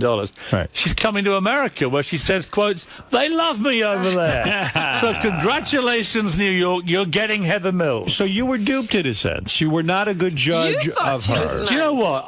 I was taken in like he was, and she was very, very good at that. She would make out she was this great charity fundraiser, and she was an honest woman, but in the end... How soon did you realize it was a big mistake? How long did it take you? I think it was when they got married. Even then it seemed okay, but there was... I was getting feedback from people who know Paul McCartney saying that she was getting very irritated that all the attention was going to Paul when they went out. Right. That's what I heard. It was like, and eventually it was quite funny when the divorce papers came out and you saw just how she was trying to get like 500 million or something ridiculous. Right. So I wrote this piece in my newspaper column in England, just tearing into this gold digger. And at the end of it published, and she rang me, and she went screaming, "What have you done?" I was a screaming banshee, and she said, "God!" And then eventually she stopped in mid-thing, because I said, "Well, I'm not putting up with you talking to me like this." I said, "You're just a greedy gold digger, and that's the end of it." And she said, "What?" And eventually she calmed down, and she said, I know what it is." And that Geordie voice, "I know what it is. You're a Paul fan, aren't you? Aren't you?" And I sort of paused and I said, "Well, Heather, you know what it's like?" So on the one hand, we got a guy who wrote yesterday, "Hey Jude" and the Beatles. On the other hand, we have you, a gold-digging little bimbo, trying to skim him for all the profits of "Hey Jude." It's not a difficult one, is it, love? Right. What? Bang! Boom! And that was it. That was the end of it. End of a beautiful relationship. So was the divorce her plan all along, do you think? It would be very cynical to think, but let's just say she's got a bit of form for taking old men to the cleaners, Howard. And how did you become so friendly with Paul McCartney? I was just a big Beatles fan, and we used to do stuff with him on the Daily Mirror. And Daily Mirror is sort of working-class Labour, left-wing paper in Britain, and it was very much his kind of roots from Liverpool. So he liked the paper, and he became friendly with you. Yeah, and you can ring him up anytime. He's that much. Well, I wouldn't say that, but I mean, if I meet him, apart from apologising consistency, which I do, because he says to me, "Thanks, pal, you cost me $58 million." You know? You're a very expensive friend. You should chip in a bit. Yeah. What? Also, you mentioned that that when you were a newspaper editor, you interviewed George Michael, the famous George Michael, and he confessed to you that he had sex with more than 500 men in the last 7 years. You know, right? It wasn't an interview. I went to a dinner party. I went to a dinner party, and I've been told you can be quite indiscreet. Anyway, this is about 3-4 years ago, and we sit there. There's about 8 of us, and bear in mind that I was there, and so was the editor of The Sun, who's another outrageous tabloid in Britain. You'd think he'd just show a little bit of discretion. Anyway, a few bottles of wine later, suddenly he just unburdens himself, and it's like he'd slept with 500 guys in the previous 7 years. What's his thing? He likes it in the behind, or he likes anal, or what is his thing? I think his thing is Hampstead Heath on a Friday night at midnight. Anything goes, Howard. So if you're in London, if you want to go to Hampstead Heath, you know what you're going to get. George Michael, very, very hot under the collar, right? But it was like that. He was being blackmailed by a male French hooker. He then began to name all the famous celebrities, some of whom were heterosexual to the public, who'd slept with his boyfriend. So by now we're like, what? Wow. He's telling this to you, who's a tabloid reporter. Yeah, and afterwards, of course, I obviously put it all in my book, and he was like, how could you be so indiscreet? I was like, George, you invite 2 tabloid editors to your dinner party. You then tell us you slept with 500 guys. What do you think we're going to do? It's like putting a big lion into a cage and chucking it some raw meat, you know? Well, people continually invite you to these dinner parties. They do. And yet you can be obnoxious at the dinner party. For example, you were invited to Madonna and Guy Ritchie's home, and you said to Guy Ritchie, hey, you used to be a bartender. Go get me a drink. Well, he was a bartender. He was my bartender. I live in a place called Wandsworth in South London. The Guy Ritchie I knew used to be the deputy. He wasn't even the head barman. He was the deputy head barman of a place called Joe's Brasserie. And I used to go in there and click my fingers, and this guy would run off and get me my beer. Next time I see him, unbelievably, he's standing next to Madonna. And I was like, what? So I go to a guy called 𝗦𝗁𝗲𝗿𝗍. He's a famous chef, right? He's doing a show at the moment for NBC. And great guy. I saw him last night. Marco had a 40th birthday party in which he invited 40 guests. Right. And 2 of them are Madonna and Guy Ritchie. So I've had a few drinks by now, and I'm thinking, could be quite funny. So that's Madonna, grim-faced, not drinking, doing a bit of Kabbalah and aerobics, the usual kind of crap. As she does all that stuff, she walks past, and there's already been... She's in a bad mood because there was an outrageous comedian called Bernard Manning. Yeah. Remember Bernard Manning? Not really. I mean, the most offensive, racist, sexist pig you'd met in your life. And he'd done his half-hour turn, and I remember because Madonna had this cap on, like a racing cap. And after about 20 minutes, she obviously wasn't laughing. Guy Ritchie was laughing. She wasn't laughing at all. And he just looked down at her and he went, "You're right, love." He didn't know who the hell she was. And he went, "You know what you look like?" And there's a famous jockey in England called Lester Piggott, right? Famous jockey. And she went, "You look like fucking Lester Piggott's sister." Like this. And Madonna just sat there in this cloth cap, dying of death, and everyone was howling at her. So she was already in a bad mood. So as they got up to walk around, I just said, "Hey, Guy, for old time's sake, mate, get the beers in, can you?" And he was laughing. She was incandescent. I mean, wow. Damn. You find her attractive? Not at all, mate. Not a good-looking woman. I mean, never has been. You don't like her. And you know what? 50 years old. Put the clothes back on, love. Yeah? Is Guy Ritchie He's all right. He's a cool guy. A good guy. I like him. Do you think he's in the marriage because he's in love with Madonna, or is he a guy who wants to... I think you'd have to be in love to stay in there that long. I mean, I like Guy Ritchie. He's a good bloke. I just find her it's just demeaning to be doing it at 50. Put the clothes back on. Let your kids do it. You know what I mean? That's right. She's too old for that. Yeah. Did you put the guys that George Michael outed in your book? Well, I couldn't put them all in because some of them it would have been a bit of a surprise to their wives. Who'd you put in there? Who did we put in there? I think I better be careful here. I mean, did you get sued over the book? No, because I was careful Are there about different laws here and there? Has your book been published here? I just don't think it'd be wise for me to start rattling off the names of famous Hollywood men who are married. Only the ones that are in your book. Yeah, I'm just trying to think who we put in there. Maybe you better be careful. I think I better be careful. Let's put it this way, Howard. I'm happy to name them. That's great stuff. Well, Piers, you're doing well. Let's face it. Piers Morgan is on America's Got Talent Tuesday nights at 9 o'clock on NBC. You're clearly in the zone. I mean, it sounds like you're becoming America's favorite. I don't like that. Say that again. America's favorite. Thank you, Howard. Piers Morgan, I'm happy to meet you. Can I say I've met everyone, right? Nelson Mandela, the Queen of England, Tony Blair, Arnold Schwarzenegger. When they told me Howard Stern wanted me on his show, greatest moment of my career. Isn't that Kid great? you not. Thank you. Read your book, watched the movie, listened to your shows back in England. Thank you. This is the career highlight. And how...